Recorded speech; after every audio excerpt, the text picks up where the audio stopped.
আসসালামু আলাইকুম ওয়া রাহমাতুল্লাহি ওয়া বারাকাতুহু। আলহামদুলিল্লাহি ওয়াহদা ওয়াসসালাতু ওয়াসসালামু আলা রাসূলিল্লাহ ওয়া আলা আলিহি ওয়া সাহবিহি আজমাইন, আম্মা বাদ। আউযু বিল্লাহি মিনাশ শাইতানির রাজীম। বিসমিল্লাহির রহমানির রহিম। শারহু উসুলিস সুন্নাহ, মূল ভাষ্য ইমাম আহমদ ইবনে হাম্বল রাহিমাহুল্লাহ, ব্যাখ্যা শেখ আব্দুল আজিজ ইবনে আব্দুল্লাহ রাজিহি, অনুবাদ আব্দুল্লাহ মাহমুদ। উসুল আবশ্যকীয় সুন্নাহ, পৃষ্ঠা 49। ওয়ামিন আস-সুন্নাতি আল্লাযিমাতি আল্লাতী মান তারাকা মিনহা খাসলাতান লাম ইয়াকবালহা ওয়া ইউমিন বিহা লাম ইয়াকুন মিন আহলিহা আল ঈমানু বিল কদরি খাইরিহি ওয়া শাররিহি ওয়াত তাসদীকু বিল আহাদিসি ফীহি ওয়াল ঈমানু বিহা লা ইউকালু লিমা ওয়ালা কাইফা ইন্নামা হুয়া আত-তাসদীকু ওয়াল ঈমানু বিহা ওয়া মান লাম ইয়ারিফ تفسير الحديث ويبلغه عقله فقد كفي ذلك وأحكم له فعليه الإيمان به والتسليم له مثل حديث الصادق المصدوق। এমন আবশ্যকীয় সুন্নাহ যে সুন্নাহর কোনো একটি বৈশিষ্ট্য কেউ গ্রহণ না করার মাধ্যমে বা বিশ্বাস না করার মাধ্যমে বর্জন করলে সে সুন্নাহর অনুসারী হতে পারবে না। এমন আবশ্যকীয় সুন্নাহ হলো তাকদীরের ভালোমন্দের প্রতি ঈমান আনা, এই সংক্রান্ত হাদিসসমূহ সত্যায়ন করা এবং ঈমান আনা। এ কথা না বলা যে কেন এমন এবং ধরন কি, বরং দায়িত্ব হলো কেবল সত্যায়ন করা ও ঈমান নিয়ে আসা। যে ব্যক্তি হাদিসের ব্যাখ্যা জানতে পারেনি কিন্তু তার বিবেকের কাছে তা পৌঁছে গিয়েছে, তাহলে পৌঁছে যাওয়াটাই যথেষ্ট বলে গণ্য এবং তা তার জন্য দ্ব্যর্থহীন হাদিস বলে ধর্তব্য হবে। কাজেই তার দায়িত্ব তার প্রতি ঈমান আনা ও মেনে নেওয়া, যেমন সত্যবাদী ও সত্যায়িত সংক্রান্ত হাদিস। ব্যাখ্যা তাকদীরের প্রতি ঈমান এমন আবশ্যকীয় সুন্নাহ যার প্রতি ঈমান আনা মানুষের উপর ওয়াজিব, যার প্রতি ঈমান আনলে সুন্নাহর অনুসারী হবে এবং যার কোনো বৈশিষ্ট্য বর্জন করলে সুন্নাহর অনুসারী হবে না। তা হলো তাকদীরের ভালোমন্দের প্রতি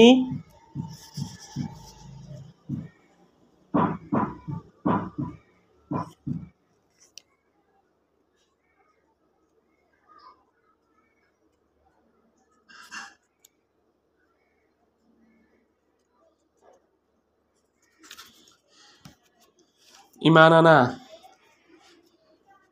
শারহু উসুলিস সুন্নাহ 50 পৃষ্ঠা। এর অর্থ হলো তাকদীরের প্রতি ঈমান আনা ঈমানের 6টি রকনের অন্যতম একটি রকন। ঈমানের 6টি রকনের প্রতি কেউ ঈমান না আনলে বা কোনো একটি রকন অস্বীকার করলে সে ঈমানের সীমা থেকে বের হয়ে যাবে এবং সে কাফির হয়ে যাবে। ঈমানের 6টি রকন। ঈমানের 6টি রকন হলো: 1. আল্লাহর প্রতি ঈমান আনা, 2. ফেরেশতাদের প্রতি ঈমান আনা, 3. আসমানি কিতাবসমূহের প্রতি ঈমান আনা, 4. রাসূলগণের প্রতি ঈমান আনা, 5. পরকালের প্রতি ঈমান আনা, 6. তাকদীরের ভালোমন্দের প্রতি ঈমান আনা। এই 6টি রকন কোরআন ও সুন্নাহতে বর্ণিত হয়েছে এবং এ ব্যাপারে মুসলিমগণ একমত। এই 6 রকনের প্রতি সকল নবী ও রাসূল ঈমান এনেছেন। এই 6টি রকনের কোনো রকনকে কেউ অস্বীকার করলে সে ইসলামের সীমা থেকে বেরিয়ে যাবে এবং কাফির হয়ে যাবে। এই 6টি রকনের ব্যাপারে আল্লাহর কিতাব প্রমাণ বহন করে। আল্লাহ তাআলা বলেন, আউযু বিল্লাহি মিনাশ শাইতানির রাজীম, আমানার রাসূলু বিমা উনজিলা ইলাইহি মির রাব্বিহি ওয়াল মুমিনুন কুল্লুন আমানা বিল্লাহি ওয়া মালাইকাতিহি ওয়া কুতুবিহি ওয়া রুসুলিহি লা নুফাররিকু বাইনা আহাদিম মির রুসুলিহি ওয়া ক্বালু সামি'না ওয়া আতা'না গুফরানাকা রাব্বানা ওয়া ইলাইকাল মাসির। রাসূল তার প্রভুর পক্ষ থেকে যা তার কাছে নাজিল করা হয়েছে তার উপর ঈমান এনেছেন এবং মুমিনগণ প্রত্যেকেই ঈমান এনেছে আল্লাহর উপর, তার ফেরেশতাগণ, তার কিতাবসমূহ এবং তার রাসূলগণের উপর। আমরা তার রাসূলগণের কারো মধ্যে তারতম্য করি না। আর তারা বলে, আমরা শুনেছি ও মেনে নিয়েছি। হে আমাদের রব, আপনার ক্ষমা প্রার্থনা করি এবং আপনার দিকে প্রত্যাবর্তনের স্থল। সূরা বাকারা আয়াত 285। অবশ্য কি সুন্নাহ 51 পৃষ্ঠা। অন্য আয়াতে তিনি বলেন, ওয়ালাকিন্নাল বিররা মান আমানা বিল্লাহি ওয়াল ইয়াউমিল আখির ওয়াল মালাইকাতি ওয়াল কিতাবি ওয়ান নাবিয়্যিন। সৎকর্ম হলো যে ব্যক্তি আল্লাহ, শেষ দিবস, ফেরেশতাগণ, কিতাবসমূহ, নবীগণের প্রতি ঈমান আনবে। সূরা বাকারা আয়াত 177। এই 5টি রোকন যা এই আয়াতে উল্লেখ করা হয়েছে। আর তাকদীরের প্রতি ঈমানের কথা উল্লেখ আছে নিম্নের আয়াতে, ইন্না কুল্লা শাইইন খালাকনাহু বিকদর। নিশ্চয়ই আমরা প্রত্যেক কিছু সৃষ্টি করেছি নির্ধারিত পরিমাপে। সূরা কামার আয়াত 49। তিনি আরো বলেন, ওয়া খালাকা কুল্লা শাইইন ফাকাদ্দারাহু তাকদীরা। অতঃপর তা নির্ধারণ করেছেন যথাযথ অনুপাতে। সূরা ফুরকান আয়াত 2। আল্লাহ তাআলা বলেন, ওয়ামান ইয়াকফুর বিল্লাহি ওয়া মালাইকাতিহি ওয়া কুতুবিহি ওয়া রুসুলিহি ওয়াল ইয়াউমিল আখির ফাকাদ দাল্লা দালালান বাঈদা। আর যে ব্যক্তি আল্লাহ, তার ফেরেশতাগণ, তার কিতাবসমূহ, তার রাসূলগণ ও শেষ দিবসের প্রতি কুফর করে, সে সুদূর বিভ্রান্তিতে পতিত হলো। সূরা নিসা আয়াত 136। এই আয়াতে আল্লাহ তাআলা কুফর হিসেবে নির্ধারণ করেছেন এই রকনগুলোকে অস্বীকার করা। কাজে আয়াতটি প্রমাণ করে যে ঈমান হলো এই রকনগুলোর প্রতি ঈমান আনা।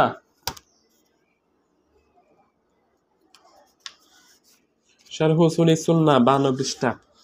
সুন্নাহ থেকে ব্যাপারে দলিল, ওমর ইবনুল খাত্তাব রাদিয়াল্লাহু আনহু বলেন, একদা আমরা রাসূলুল্লাহ সাল্লাল্লাহু আলাইহি সাল্লাম এর নিকট উপস্থিত ছিলাম। এমন সময় এক ব্যক্তি আমাদের সামনে আবির্ভূত হলো। তার পরনের কাপড় চোপড় ছিল ধবধবে সাদা এবং মাথার চুলগুলো ছিল মিশমিশে কালো। সফর করে আসার কোনো চিহ্ন তার মধ্যে দেখা যায়নি। আমাদের কেউই তাকে চিনেও না। অবশেষে সে নবী সাল্লাল্লাহু আলাইহি সাল্লামের সামনে বসলো। সে তার হাঁটুদ্বয় নবী সাল্লাল্লাহু আলাইহি সাল্লাম এর হাঁটুদ্বয়ের সাথে মিলিয়ে দিল এবং 2 হাতের তালু তার উরুর উপর রাখলো এবং বলল, হে মুহাম্মদ, আমাকে ইসলাম সম্বন্ধে বলুন। রাসূলুল্লাহ সাল্লাল্লাহু আলাইহি সাল্লাম বললেন, ইসলাম হলো এই যে তুমি সাক্ষ্য দিবে আল্লাহ ছাড়া প্রকৃতপক্ষে কোনো ইলাহ নেই, আর মুহাম্মদ সাল্লাল্লাহু আলাইহি ওয়াসাল্লাম আর মুহাম্মদ আল্লাহর রাসূল, এবং সালাত কায়েম করবে, যাকাত আদায় করবে, রমাজানের সিয়াম পালন করবে, এবং যদি পথ অতিক্রম করার সামর্থ্য হয় তখন বাইতুল্লাহর হজ করবে। এরপর সে বলল, আমাকে ঈমান সম্পর্কে বলুন।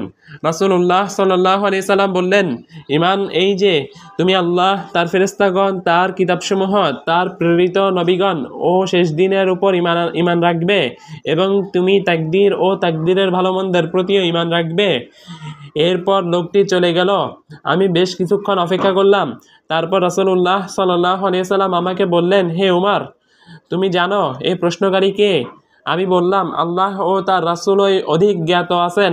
রাসূলুল্লাহ সাল্লাল্লাহু আলাইহি ওয়াসাল্লাম বললেন, তিনি জিবরিল, তোমাদের কাছে তিনি তোমাদের দ্বীন শিক্ষা দিতে এসেছিলেন। সহিহ মুসলিম 7, সহিহুল বুখারী 4777। কাজেই তাকদীরের প্রতি ঈমান হলো ঈমানের ভিত্তি ও রোকনসমূহের একটি ভিত্তি ও রোকন। যে ব্যক্তি তাকদীরের প্রতি ঈমান আনবে না সে মুমিন নয়। তাকদীরের স্তরসমূহ, তাকদীরের প্রতি ঈমান, তাকদীরের 4টি স্তরকে অন্তর্ভুক্ত করে। তাকদীরের 4টি স্তর হলো: 1 ইলম বা জ্ঞাত থাকা, 2 লিখে রাখা, 3 ইচ্ছা ও চাওয়া, 4 সৃষ্টি করা ও অস্তিত্ব দেওয়া। আবশ্যকীয় সুন্নাহ 53 পৃষ্ঠা। তাকদীরের এই 4টি স্তরের প্রতি যে ঈমান আনবে না, সে তাকদীরের প্রতি ঈমান আনেনি।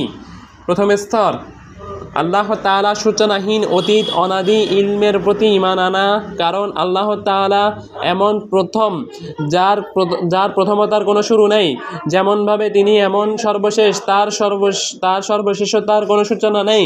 আল্লাহ তাআলার অনাদি ইলমের প্রতি ঈমান আনার অর্থ হলো আল্লাহ তাআলা যেমন অনাদিতেই সকল কিছু জানেন, তেমন তিনি চলমান ও ভবিষ্যৎ বিষয়সমূহ জানেন।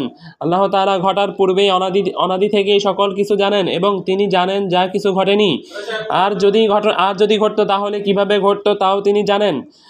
যেসব কাফির পরকালে শাস্তির সম্মুখীন হয়ে দুনিয়াতে ফিরে আসার দরখাস্ত করবে, তাদের ব্যাপারে আল্লাহ তাআলা বলেন, ওয়ালাউ রুদ্দু লাআদু লিমা নুহু আনহু ওয়া ইন্নাহুম লাকাযিবুন। আর তাদের আবার দুনিয়ায় ফেরত পাঠানো হলেও তাদেরকে তা করতে নিষেধ করা হয়েছিল, আবার তারা তাই করত, আর নিশ্চয়ই তারা মিথ্যাবাদী। সূরা নাম আয়াত 28। আল্লাহ তাআলা জানেন যে তাদেরকে যদি দুনিয়াতে ফিরিয়ে দেওয়া হতো তাহলে তারা আবার তাই করত যা থেকে তাদেরকে নিষেধ করা হয়েছে। কাজেই এটি এ ব্যাপারে দলিল যে তিনি জানেন যা কিছু ঘটেনি, আর যদি ঘটতো তাহলে কিভাবে ঘটতো তাও তিনি জানেন। আল্লাহ তাআলা আরো বলেন, ওয়ালাউ আলিমাল্লাহু ফীহিম খায়রান ওয়ালাউ আসমাআহুম লাতাওয়াল্লাউহুম মুরিদুন। আর আল্লাহ যদি তাদের মধ্যে ভালো কিছু আছে জানতেন তবে তিনি তাদেরকে শোনাতেন, কিন্তু তিনি তাদেরকে শোনালেও তারা উপেক্ষা করে মুখ ফিরিয়ে নিত। সূরা আনফাল আয়াত 23। শারহ উসুলি সুন্নাহ 54 পৃষ্ঠা। এই আয়াতে আল্লাহ তাআলা জানিয়েছেন যে তিনি জানেন যা কিছু ঘটেনি, আর যদি ঘটতো তাহলে কিভাবে ঘটতো তাও তিনি জানেন। যেসব মুনাফিক তাবুক যুদ্ধ থেকে পিছনে থেকে যায়, তাদের ব্যাপারে আল্লাহ তাআলা আরো বলেন, ওয়ালাউ আরাদুল খুরুজা লাআদ্দু লাহু উদ্দাতান ওয়ালাকিন কারিহাল্লাহু বিআসাহুম فثبتهم وقيل اقعدوا مع القائدين لو خرجوا فيكم ما زادوكم إلا خبالا ولأوضعوا خلالكم يبغونكم الفتنة وفيكم سماعون لهم والله عليم بالظالمين। আর যদি তারা বের হতে চাইতো তবে অবশ্যই তারা সেজন্য প্রস্তুতির ব্যবস্থা করত, কিন্তু তাদের অগ্রযাত্রা আল্লাহ অপছন্দ করলেন। কাজেই তিনি তাদেরকে অলসতার মাধ্যমে বিরত রাখেন এবং তাদেরকে বলা হলো যারা বসে আছে তাদের সাথে বসে থাকো। যদি তারা তোমাদের সাথে বের হতো তবে তোমাদের ফাসাদই বৃদ্ধি করত এবং ফিতনা সৃষ্টির উদ্দেশ্যে তোমাদের মধ্যে ছুটোছুটি করত। আর তোমাদের মধ্যে তাদের জন্য কথা শোনার লোক রয়েছে, আর আল্লাহ জালিমদের সম্বন্ধে সবিশেষ অবগত। সূরা তাওবা আয়াত 46 থেকে 47। এসব অরাজকতা ঘটতো যদি মুনাফিকরা বের হতো, অথচ সেসব ঘটেনি। তবে সেসব না ঘটলো আল্লাহ তাআলা জানেন। ফলে আল্লাহ তাআলার হিকমত হলো তিনি তাদেরকে বের হওয়া থেকে বাধা দিয়েছেন এবং বিরত রেখেছেন, যাতে করে এসব অরাজকতা না ঘটে। দ্বিতীয় স্তর লিখে রাখা, অর্থাৎ লিখে রাখার প্রতি ঈমান আনা। এর তাৎপর্য হলো ঈমান আনা যে আল্লাহ তাআলা সকল কিছু লাউহে মাহফুজে লিখে রেখেছেন। তিনি লিখে রেখেছেন সকল কিছু সত্তা, গুণ, কর্ম, নড়াচড়া, স্থির থাকা, রিজিক, আমল, আখলাক, সৌভাগ্য, দুর্ভাগ্য, দারিদ্র, দারিদ্র, ধনাঢ্যতা, সম্মান, লাঞ্ছনা, জীবন, মৃত্যু, এমনকি লিখে রেখেছেন অপারগতা ও বিচক্ষণতা।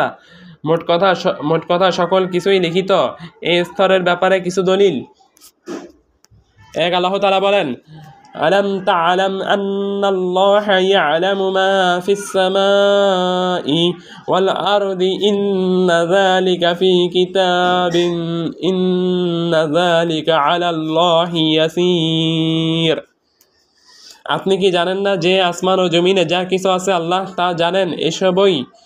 এসবই তো আছে এক কিতাবে, নিশ্চয়ই তা আল্লাহর নিকটে অতি সহজ।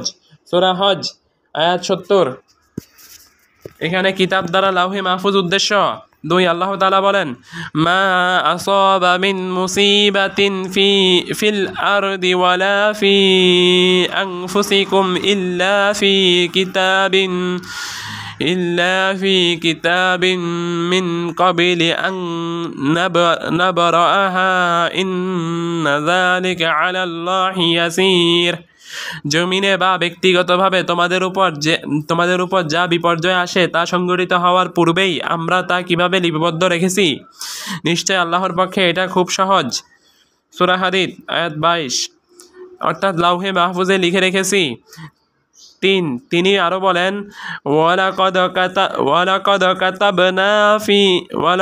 কাতাবনা ফি আয-যাবুরি মিন বা'দিয যিকরি আন্নাল আরদা ইয়ারিসুহা ইবাদিয়াস সালিহুন। আর অবশ্যই আমরা জিকরের পর জাবুরে লিখে দিয়েছি যে জমিনের অধিকারী হবে আমার যোগ্য বান্দাগণই। সূরা আল-আম্বিয়া আয়াত ১০৫। এই আয়াতে জিকের দ্বারা উদ্দেশ্য লাউহে মাহফুজ। ৪, তিনি আরো বলেন, ওয়া কুল্লা শাইইন আহসাইনাহু ফি ইমামিন মুবিন। আর আমরা প্রত্যেক জিনিস স্পষ্ট কিতাবে সংরক্ষিত রেখেছি। সূরা ইয়াসিন আয়াত ১২। স্পষ্ট কিতাব দ্বারা লাউহে মাহফুজ উদ্দেশ্য। শারহ উসুলিস সুন্নাহ ৫৬ পৃষ্ঠা। ৫, নবী সাল্লাল্লাহু আলাইহি সাল্লাম বলেছেন, তিনি জিকরে প্রত্যেক জিনিস লিপিবদ্ধ করেছেন, অর্থাৎ লাউহে মাহফুজে। ৬, সহিহ মুসলিম বর্ণিত হয়েছে, নবী সাল্লাল্লাহু আলাইহি সাল্লাম বলেন, কাতাবাল্লাহু মাকাদিরাল খালাইকি ক্বাবলা আন ইয়াখলুকাস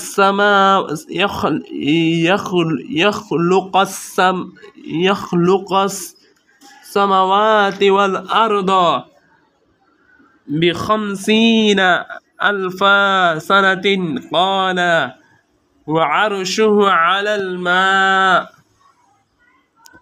আল্লাহ তাআলা সকল মাখলুকের তাকদীর আকাশমণ্ডলী ও পৃথিবী সৃষ্টির ৫০,০০০ বছর পূর্বে লিখেছেন। সে সময় আল্লাহর আরশ পানির উপর ছিল।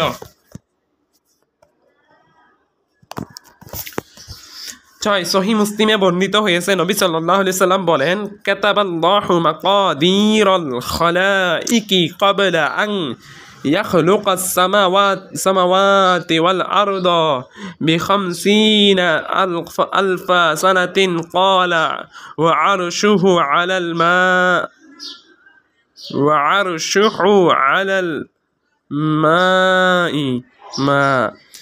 আল্লাহ তাআলা সকল মাখলুকের তাকদীর আকাশমণ্ডলী ও পৃথিবী সৃষ্টির ৫০,০০০ বছর পূর্বে লিখেছেন। সে সময় আল্লাহর আরশ পানির উপরে ছিল। সহিহ মুসলিম ২৬৫৩।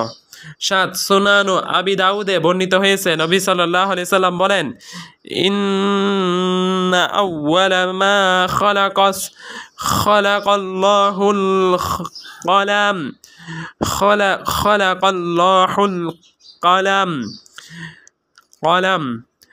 ফাকালা লাহু ইকতুব ক্বালা রাব্বা ওয়া মাযা আকতুব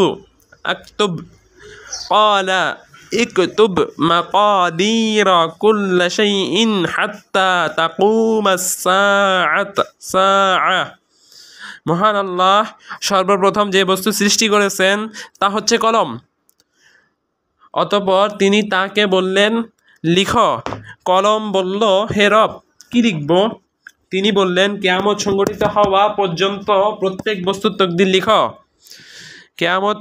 তিনি বললেন, কিয়ামত সংঘটিত হওয়া পর্যন্ত প্রত্যেক বস্তুর তকদির লিখো। সুনানু আবি দাউদ 4700, সুনানু তিরমিজি 3319। হাদিসটি সহিহ। এই দুই স্তরের প্রতি যে ব্যক্তি ঈমান আনবে না, সে মূলত তকদিরের প্রতি ঈমান আনেনি। এই দুই স্তর স্বীকার করে কাদারিয়াদের সেই প্রথম দল, যাদের আত্মপ্রকাশ ঘটে সাহাবীদের যুগে, ফলে সাহাবীগণ যেমন ইবনে ওমর প্রমুখ তাদের কাফির আখ্যা দেন। কারণ এই দুই স্তর অস্বীকারের মাধ্যমে তারা আল্লাহ তাআলার সাথে অজ্ঞতা সম্পৃক্ত করে তাদের বিলুপ্তি ঘটেছে এবং তার শেষ হয়ে গিয়েছে। এই দলের ব্যাপারে ইমাম শাফিঈ প্রমুখ বলেছেন, কাদারিয়াদের সাথে ইলমের ব্যাপারে বিতর্ক করো। তারা যদি ইলমের স্বীকৃতি দেয় তাহলে তারা পরাভূত হবে, আর যদি অস্বীকার করে তাহলে তারা কুফরি করবে। আবশ্যকীয় সুন্নাহ 57 পৃষ্ঠা। তৃতীয় স্তর, চাওয়া ও ইচ্ছা। ইচ্ছা দুই প্রকার: এক, দীনী ইচ্ছা; দুই, পরিচালনাগত ইচ্ছা। এখানে চাওয়া ও ইচ্ছা দ্বারা পরিচালনাগত ইচ্ছা উদ্দেশ্য। যা চাওয়া এর সমর্থক শব্দ। এই ইচ্ছার দাবি হচ্ছে এই ঈমান রাখা যে এই জগতে যা কিছু ঘটে তা আল্লাহ তাআলা ঘটার ইচ্ছা করেছেন এবং ঘটার বিষয়টি চেয়েছেন। কাজেই আপনি ঈমান রাখবেন যে এই জগতে যা কিছু ঘটে তা ঘটার পূর্বে আল্লাহ তাআলা ইচ্ছে করেছেন ও চেয়েছেন। তাতে ঘটিত বিষয়টি ভালো হোক বা মন্দ হোক, নেকির হোক বা পাপের হোক, আনুগত্যমূলক হোক বা নাফরমানিমূলক হোক, ঈমান হোক বা কুফরি হোক, পৃথিবীতে যা কিছু ঘটে সবকিছু আল্লাহর ইচ্ছা ও নির্ধারণে ঘটে। আল্লাহর রাজত্বে এমন কিছু ঘটে না যা আল্লাহ তাআলা চান না।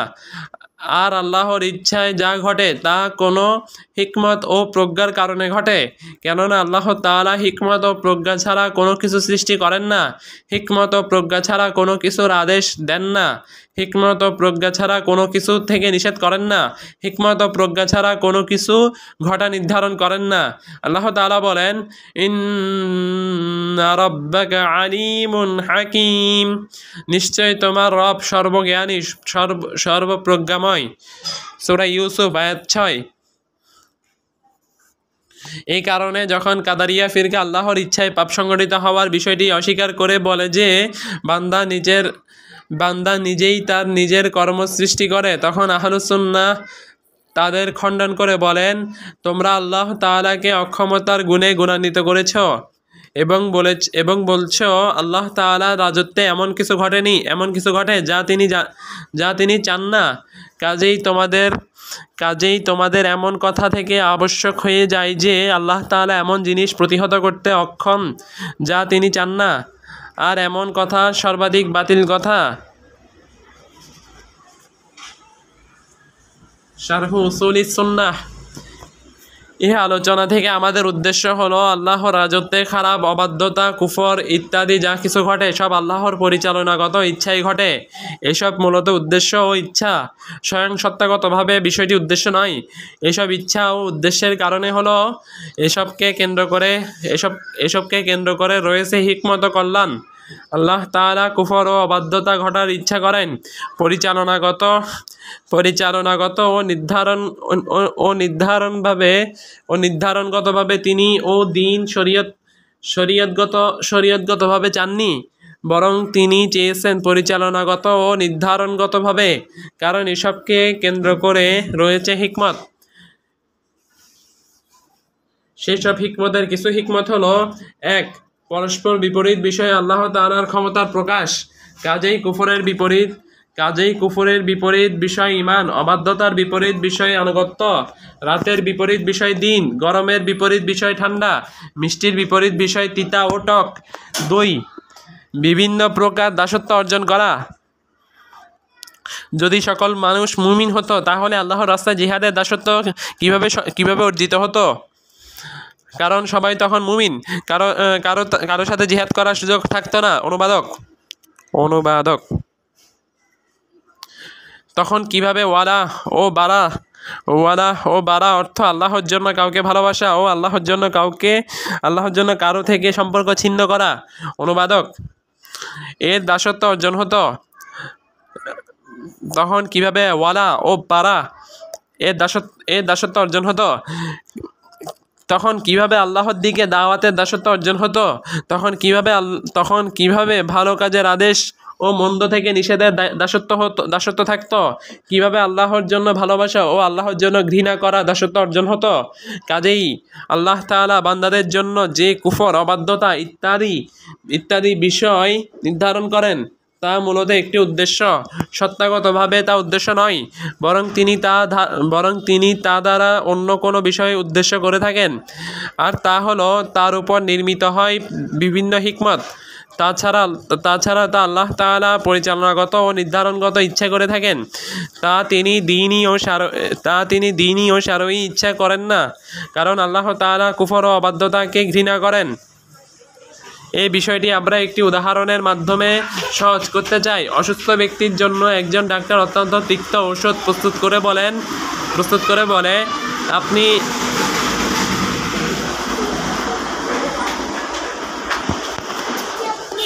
আপনি এই ঔষধ খেয়ে ফেলুন, আল্লাহর ইচ্ছায় এতে আপনার সুস্থতা ও আরোগ্য রয়েছে। ফলে অসুস্থ ব্যক্তি স্বেচ্ছায় আনুগত্যের সাথে তিতা ঔষধ পান করে। কিন্তু অসুস্থ ব্যক্তি কি উক্ত তিতা ঔষধ পান করেছে মজা করে ও উপভোগের সাথে? জবাব, সে উক্ত ঔষধ পান করে ও গিলে, অথচ তা পান করা তার পক্ষে প্রায় অসম্ভব হয়ে পড়ে। এরপরও সে পান করে, তাতে আরোগ্য ও সুস্থতা থাকার কারণে। এই কারণে ঔষধটি একটি উদ্দেশ্য। তিনি সত্তাগতভাবে ঔষধটি খাওয়া উদ্দেশ্য নয়, বরং সে ঔষধ খায় অন্য এক উদ্দেশ্যে।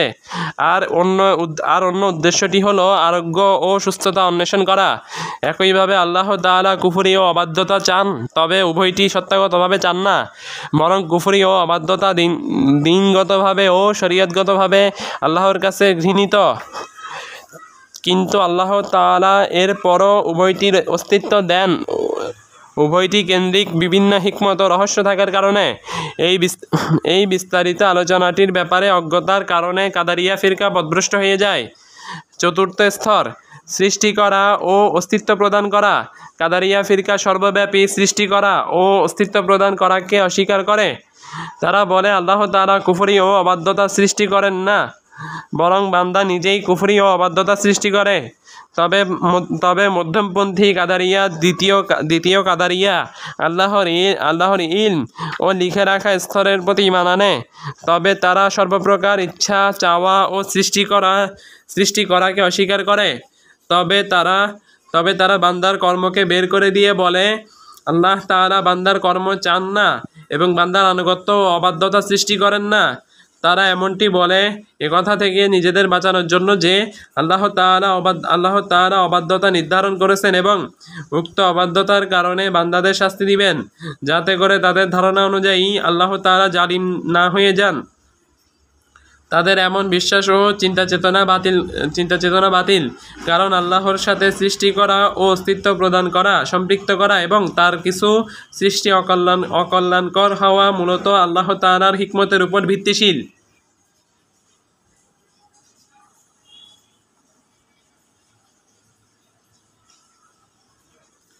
শরহ উসুলি সুন্নাহ 60 পৃষ্ঠা। ফলে সেগুলো আল্লাহর দৃষ্টিকোণ থেকে কল্যাণকর, কেননা তিনি যখন সৃষ্টি করেছেন তখন বিশেষ হিকমতে সৃষ্টি করেছেন, তবে তা বান্দার দৃষ্টিকোণ থেকে অকল্যাণকর। অতএব কুফরি ও অবাধ্যতা সেসব বান্দাদের দৃষ্টিকোণ থেকে অকল্যাণকর যারা উক্ত কুফরি ও অবাধ্যতায় জড়িত হয়েছে। এর ফলে তারা ক্ষতিগ্রস্ত হবে এবং তাদের আযাব দেওয়া হবে। কিন্তু সৃষ্টি করা ও অস্তিত্ব প্রদান করাকে আল্লাহর সাথে সম্পৃক্ত করা হয় হিকমতের উপর ভিত্তি করে। কাদারিয়াদের বিভিন্ন দল এই আলোচনার মাধ্যমে স্পষ্ট হয়ে যায় যে নাকচকারী কাদারিয়াদের দুটি দল রয়েছে। প্রথম দল যারা ইলম ও লিখে রাখা স্তরকে অস্বীকার করে এরা কাফির। এ দল হারিয়ে গিয়েছে। দ্বিতীয় দল, যারা ইলম ও লিখে রাখা স্তরকে বিশ্বাস করে এবং ইচ্ছা ও সৃষ্টি স্তরও বিশ্বাস করে, কিন্তু তারা সর্বব্যাপী ইচ্ছা ও সর্বব্যাপী ইচ্ছা করাকে অস্বীকার করে। তারা আল্লাহর ইচ্ছা ও সৃষ্টি থেকে বান্দাদের কর্মকে বের করে দেয়। তৃতীয় দল, কাদারিয়াদের আরেকটি দল রয়েছে যাদেরকে কাদারিয়া মুজবিরা বলা হয়। তারা এমন জাবারিয়া যারা বলে যে বান্দারা নিজেদের কর্ম সম্পাদনে বাধ্য, বান্দাদের কোনো স্বাধীনতা নেই। আল্লাহ তাআলা তাদেরকে তাদের কর্ম সম্পাদনে বাধ্য করেন। তারা মূলত পাত্র ও থলি, কর্মের পাত্র ও থলি। তাদের সকল নড়াচড়া ও কর্মকাণ্ডের ব্যাপারে বাধ্য, যেমন কম্পমান ও ঘুমন্ত ব্যক্তির নড়াচড়া ও কর্মকাণ্ড। তারা এমন পাত্র ও থলি যার উপর কর্মসমূহ অতিবাহিত হবে। আল্লাহ তাআলা তাদের মাধ্যমে সেসব কর্মকাণ্ড সম্পাদন করেন। তারা এমনটি বলে থাকে, তাদের মতে বান্দাদের কর্ম এমন মগের মতো যাতে পানি ঢালা হয়, কাজেই বান্দা যেন মগ আর আল্লাহ তাআলা তাতে পানি ঢালার মতো। ফলে তারা বলে আল্লাহ তাআলাই সালাত আদায়কারী ও সিয়াম পালনকারী, তিনিই কর্তা। কাজেই তাদের মতে বান্দারা নিজেদের কর্ম সম্পাদনে বাধ্য, তাদের কোনো স্বাধীনতা নেই। তাদের পক্ষে এমন কিছু করা সম্ভব নয় যা আল্লাহ তাআলা চান না। তাদের একজন এভাবে কবিতা বলেছে, তাকে বেঁধে সমুদ্রে ফেলে দিয়ে বলেছেন, সাবধান সাবধান, পানিতে ভিজবে না। এই তৃতীয় দলকে বলা হয় কাদারিয়া জাবারিয়া। এই তৃতীয় দল আবার দুই দলে বিভক্ত। এক তাইফা মুশরিকিয়া তথা মুশরিকি দল। এই দল অবাধ্যতার পক্ষে তাকদীরকে দলিল হিসেবে পেশ করে। যেমন মুশরিকরা বলেছিল, লাউ শাআল্লাহু মা আশরাকনা ওয়ালা আবাউনা, যদি আল্লাহ চাইতেন তাহলে আমরা শিরিক করতাম না এবং আমাদের পূর্বপুরুষরা শিরিক করতো না। সূরা আনাম আয়াত 147। দুই তাইফা ইবলিসিয়া তথা ইবলিসি দল। এরা নিজেদেরকে ইবলিসের দিকে সম্পৃক্ত করে। এ দল বলে যে আল্লাহ তাআলা সকল কিছু নির্ধারণ করেছেন এবং সব কিছুর ইচ্ছা করেছেন, তবে আল্লাহ তাআলা জালিম, তিনি বান্দাদের উপর জুলুম করেছেন। আলিয়াউযুবিল্লাহ। এই ইবলিসি দল আল্লাহর আদেশ নিষেধের প্রতি ঈমান আনে এবং তাকদীরের প্রতি ঈমান আনে, আর মুশরিকি দল তাকদীরের প্রতি ঈমান আনে এবং আদেশের প্রতি ঈমান আনে না। আর মাজুসী তথা অগ্নিপূজক দল আদেশের প্রতি ঈমান আনে কিন্তু তাকদীরের প্রতি ঈমান আনে না। অতএব বিলীন হয়ে যাওয়া কাফির কাদারিয়া ব্যতীত কাদারিয়া ফিরকা তিন দলে বিভক্ত। এক মাজুসী তথা অগ্নিপূজক কাদারিয়া। দুই মুশরিকি কাদারিয়া। তিন ইবলিসি কাদারিয়া। এক অগ্নিপূজক কাদারিয়া। এরা বলে যে আল্লাহ তাআলা বান্দাদের কর্ম ব্যতীত সকল কিছু নির্ধারণ করেছেন এবং বান্দাদের কর্ম ব্যতীত সকল কিছু সৃষ্টি করেছেন। বান্দারা স্বতন্ত্রভাবে নিজেদের স্বাধীনতায় নিজেদের কর্ম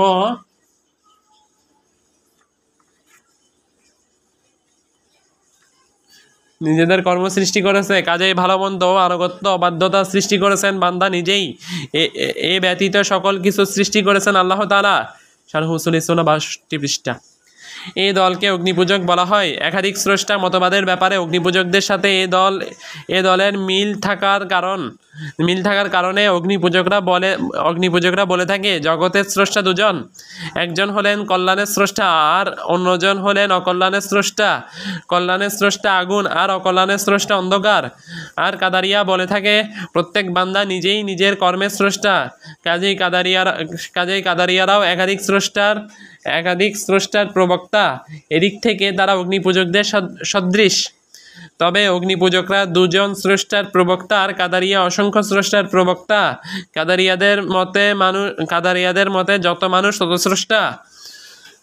কারণ প্রত্যেক মানুষ নিজেই আনুগত্য ও অবাধ্যতার স্রষ্টা। কাদারিয়া একাধিক স্রষ্টা মতের দিক থেকে অগ্নিপূজকদের সাথে মিলে যাওয়ার কারণে কাদারিয়াদেরকে অগ্নিপূজক বলা হয়। অতএব অগ্নিপূজক কাদারিয়া দল আল্লাহর আদেশ নিষেধের প্রতি ঈমান আনে এবং শরীয়তের বিধিবিধান ও দায়িত্বের প্রতি শরীয়তের বিধিবিধান ও দায়িত্বের প্রতি বিশ্বাস রাখে। তাদের মতেও বান্দাদের আদেশ দেওয়া হয়েছে ও নিষেধ করা হয়েছে এবং তাদেরকে প্রতিদান দেওয়া হবে ও তাদের হিসাব নেওয়া হবে। তবে তারা তাকদীরকে অস্বীকার করে বলে যে বান্দাদের কর্ম ব্যাপারে আল্লাহর ইচ্ছা করেননি এবং তাদের কর্ম সৃষ্টি করেননি। 2. মুশরিকি কাদারিয়া। এরা শরীয়তকে মিথ্যা প্রতিপন্ন করে এবং তাকদীরের প্রতি ঈমান আনে। এরা বলে যে বান্দারা নিজেদের কর্ম সম্পাদনের ক্ষেত্রে বাধ্য, সকল কিছু নির্ধারিত। এরা তাকদীরের মাধ্যমে শরীয়তের বিরোধিতা করে। এরা বলে যে উদাহরণস্বরূপ আল্লাহ তাআলা তোমাকে সালাত পড়ার আদেশ দিয়েছেন, কিন্তু তুমি সালাত পড়লে না, তাহলে তুমি তাকদীরের সাথে থেকে তাকদীরের কারণে সালাত পড়লে না। এভাবে তারা আল্লাহর আদেশকে মিথ্যা প্রতিপন্ন করে, তাকদীর অনুযায়ী কাজ করে এবং বলে মানুষ তাদের কর্ম সম্পাদনে বাধ্য। এই কারণে এই দলকে মুশরিকি দল বলা হয়। কারণ আবশ্যকীয় সুন্নাহ 63 পৃষ্ঠা। কারণ মুশরিকরা নিজেদের শিরক ও অবাধ্যতাকে শরীয়তের বিপক্ষে দলিল হিসেবে পেশ করত। আল্লাহ তাআলা মুশরিকদের ব্যাপারে বলেন, وقال الذين أشركوا لو شاء الله ما عبدنا من دونه من شيء نحن ولا آباؤنا ولا حرمنا من دونه من شيء। আর যারা শিরিক করেছে তারা বলে, আল্লাহ ইচ্ছা করলে আমরা ও আমাদের পিতৃপুরুষেরা তাকে ছাড়া অন্য কোনো কিছুর ইবাদত করতাম না এবং তার অনুমতি ব্যতীত আমরা কোনো কিছু হারাম ঘোষণা করতাম না। সূরা নাহল আয়াত 35। একইভাবে এই দলকে নিজেদের শিরককে শরীয়তের বিপক্ষে দলিল হিসেবে পেশ করে। এই কারণে এদেরকে মুশরিকি দল বলা হয়, কেননা এরা তাকদীরের প্রতি ঈমান আনে কিন্তু শরীয়তকে মিথ্যা প্রতিপন্ন করে। অপরপক্ষে অগ্নিপূজকরা শরীয়তের প্রতি ঈমান আনে কিন্তু তাকদীরকে মিথ্যা প্রতিপন্ন করে। মুশরিকি দল বেশি ভয়ানক নাকি অগ্নিপূজক দল? জবাব, মুশরিকি কাদারিয়া বেশি ভয়ানক। কারণ অগ্নিপূজক কাদারিয়া শরীয়তের সম্মান করে, তারা আল্লাহর আদেশ ও নিষেধের মর্যাদা দেয়, তারা শরীয়তকে বাধ্যতামূলক করে এবং নিজেদের জন্য বাধ্যতামূলক মনে করে। তবে তারা তাকদীরকে মিথ্যা প্রতিপন্ন করে বলে বান্দা নিজেই নিজের কর্মের স্রষ্টা। অপরপক্ষে মুশরিকি কাদারিয়া তথা জাবারিয়া শরীয়তের প্রতি ঈমান আনে না, বরং তারা তাকদীরের প্রতি ঈমান আনে আর শরীয়তকে মিথ্যা প্রতিপন্ন করে। তাদের এমন কথা থেকে আবশ্যক হয়ে যায় যে রাসূলগণকে প্রেরণ ও আসমানি কিতাব অবতরণ এক প্রকার অনর্থক কাজ, এতে কোনো ফায়দা নেই। 3. ইবলিসি দল। এ দলের গুরু হলো ইবলিস। এ দল শরীয়ত ও তাকদীর উভয়টির প্রতি ঈমান আনে। তবে এ দল বলে যে আল্লাহ তাআলা স্ববিরোধিতায় জড়িত। আল্লাহ তাআলা নিজেই এক জিনিসের আদেশ দিয়ে তার বিপরীতটা তাকদীরে লিখে দিয়েছেন। আল্লাহ তাআলা এদের ধ্বংস করুন। এরা ইবলিসি দল। এ দলের গুরু ইবলিস সে সময় আল্লাহর ব্যাপারে আপত্তি তোলে। সে সময় আল্লাহর ব্যাপারে আপত্তি তোলে যখন আল্লাহ তাআলা ফেরেশতাদেরকে আদমের জন্য সাজদা করার আদেশ দেন। ইবলিস তখন সেই আদেশ প্রত্যাখ্যান করে সাজদা করা থেকে বিরত থাকে এবং অহংকার প্রদর্শন করে। আল্লাহ তাআলা এদের ধ্বংস করুন। এরা ইবলিসি দল। এ দলের গুরু ইবলিস সে সময় আল্লাহর ব্যাপারে আপত্তি তোলে যখন আল্লাহ তাআলা ফেরেশতাদেরকে আদমের জন্য সাজদা করার আদেশ দেন। ইবলিস তখন সেই আদেশ প্রত্যাখ্যান করে সাজদা করা থেকে বিরত থাকে এবং অহংকার প্রদর্শন করে। সে মনে করে এবং দাবি করে বসে যে তার অগ্নিয় উপাদান আদমের মাটি উপাদানের তুলনায় শ্রেষ্ঠ। আর শ্রেষ্ঠ কখনো অশ্রেষ্ঠের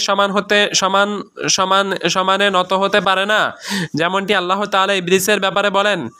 আনা খায়রুন মিনহু খালাকতানি মিন নারিন ওয়া খালাকতাহু মিন তিন। আমি তার চেয়ে শ্রেষ্ঠ। আপনি আমাকে আগুন দিয়ে সৃষ্টি করেছেন এবং তাকে কাদামাটি দিয়ে সৃষ্টি করেছেন। সূরা আরাফ আয়াত 12। কাজেই সর্বপ্রথম যে আল্লাহর উপর আপত্তি তুলে এবং বাতিল কিয়াস করে সেই ইবলিস। কাদারিয়াদের এ দল আল্লাহর হিকমতের ব্যাপারে আপত্তি তুলেছে এবং বলেছে আল্লাহ তাআলার আদেশ তার তকদির বিরোধী এবং তার তকদির এর আদেশ বিরোধী। আল্লাহ তাআলা এদেরকে ধ্বংস করুন। এরা আল্লাহর সাথে বিতর্ককারী এবং আল্লাহর প্রতিপক্ষ। এদের ব্যাপারে শাইখুল ইসলাম ইবনে তাইমিয়া বলেন, এরা কাদারিয়াদের দল, এদেরকে জাহান্নামের দিকে হাঁকিয়ে নিয়ে যাওয়া হবে। মাজমুল ফাতাওয়া 8 খণ্ড 246 পৃষ্ঠা। অতএব কাদারিয়া আল্লাহর সাথে বিতর্ককারী এবং আল্লাহর প্রতিপক্ষ। তারা ইবলিসের পক্ষাবলম্বন করে। অনুরূপভাবে মুরজিয়ারাও ইবলিসের পক্ষাবলম্বন করে আর রবকে অপবাদ দেয় এবং রবের হিকমত সমালোচনা করে।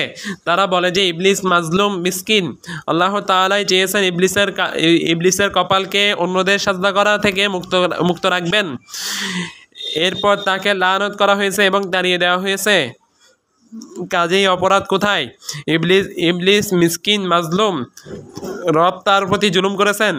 এসব ইবলিসি দল আল্লাহর ইবলিসি প্রতিপক্ষ। আর আলিয়াউযুবিল্লাহ। আবশ্যকীয় সুন্নাহ 65 পৃষ্ঠা। সার কথা আমাদের পূর্বের আলোচনা। সার কথা হলো কাদারিয়া 3 প্রকার। 1. অগ্নিপূজক। এরা আল্লাহর আদেশ নিষেধ ও শরীয়তের প্রতি ঈমান আনে কিন্তু তকদিরকে মিথ্যা প্রতিপন্ন করে। 3টি দলের মাঝে এরা সবচেয়ে ভালো উত্তম। 2. মুশরিকি। এরা শরীয়ত ও তকদির উভয়টিকে মিথ্যা প্রতিপন্ন করে। 3. ইবলিসি। এরা শরীয়ত ও তকদির উভয়টির প্রতি ঈমান আনে কিন্তু রবকে অবিরোধী হিসেবে নির্ধারণ করে। এরা বলে আল্লাহর শরীয়ত তার তকদির বিরোধী এবং তার তকদির তার শরীয়ত বিরোধী। আল্লাহ এদের ধ্বংস করুন। তকদিরের প্রতি ঈমান মূলত ঈমানের 6টি রোকন ও ভিত্তির অন্যতম একটি রোকন ও ভিত্তি। তাকদীরের প্রতি ঈমান আনয়ন ছাড়া ঈমান বিশুদ্ধ হবে না। কাজেই যে ব্যক্তি তাকদীরের প্রতি ঈমান আনবে না সে মুমিন নয়। মাসআলা। কাদারিয়া আল্লাহর ইলম অস্বীকার করে।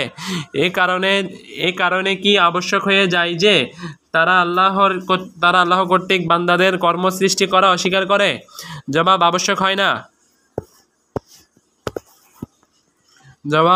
আবশ্যক হয় না। মধ্যমপন্থী কাদারিয়া তথা অগ্নিপূজক কাদারিয়া বলে যে বান্দাদের কর্ম ব্যতীত আল্লাহ তাআলা সকল কিছু সৃষ্টি করেন। বান্দাদের কর্ম বান্দারাই সৃষ্টি করে। তারা বলে আল্লাহ তাআলা মানুষ সৃষ্টি করে, মানুষকে শক্তি দিয়ে দিয়েছেন।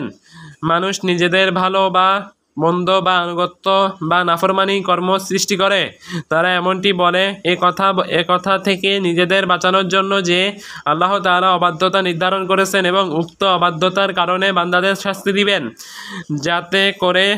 যাতে করে তাদের ধারণা অনুযায়ী আল্লাহ তাআলা জালিম না হয়ে যান। তারা স্বীকার করে যে আল্লাহ তাআলা মানুষ সৃষ্টি করে মানুষকে শক্তি দিয়েছেন। তবে তারা বলে বান্দা নিজের কর্ম সৃষ্টি করে। এই কারণে তারা আল্লাহর জন্য অপরিহার্য করে দেয় যে আনুগত্যকারী প্রতিদান দেওয়া এবং অবাধ্যতাকে শাস্তি দেওয়া তার উপর ওয়াজিব।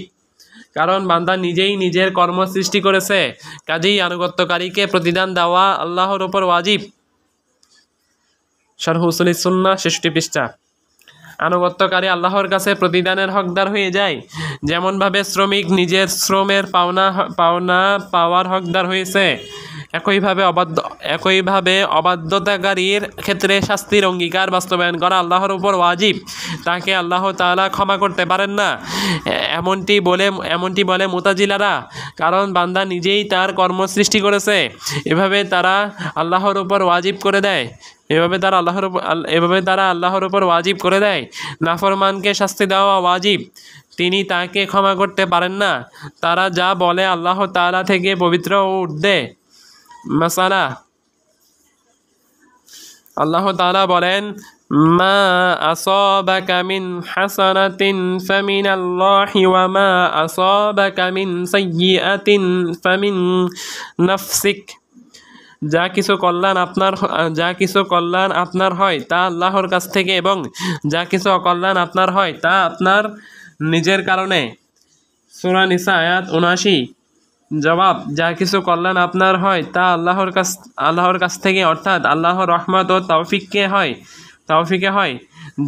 এবং যা কিছু অকল্যাণ আপনার হয় তা আপনার নিজের কারণে, অর্থাৎ আপনার পাপ ও অন্যায়ের কারণে অর্জন করেন।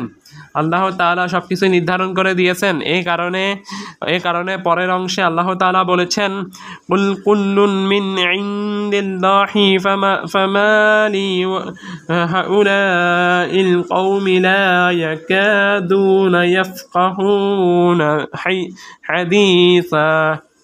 বলুন, সব কিছুই আল্লাহর কাছ থেকে। এ সম্প্রদায়ের কি হলো যে এরা একেবারেই কোনো কথা বোঝে না। সূরা নিসা আয়াত ৭৮। আবশ্যকীয় সুন্নাহ ৬৭ পৃষ্ঠা। অন্য আয়াতে তিনি বলেন, মা আসাবা মিন মুসিবাতিন ফিল আরদি ওয়ালা ফি আনফুসিকুম ইল্লা ফি কিতাবিন মিন ক্বাবলি আন নাবরাআহা ইন্না যালিকা আলাল্লাহি ইয়াসীর। জমিনে বা ব্যক্তিগতভাবে তোমাদের উপর যে বিপর্যয় আসে তা সংঘটিত হওয়ার পূর্বেই আমরা তা কিভাবে লিপিবদ্ধ রেখেছি, নিশ্চয় আল্লাহর পক্ষে এটা খুব সহজ। সূরা হাদীদ আয়াত ২২।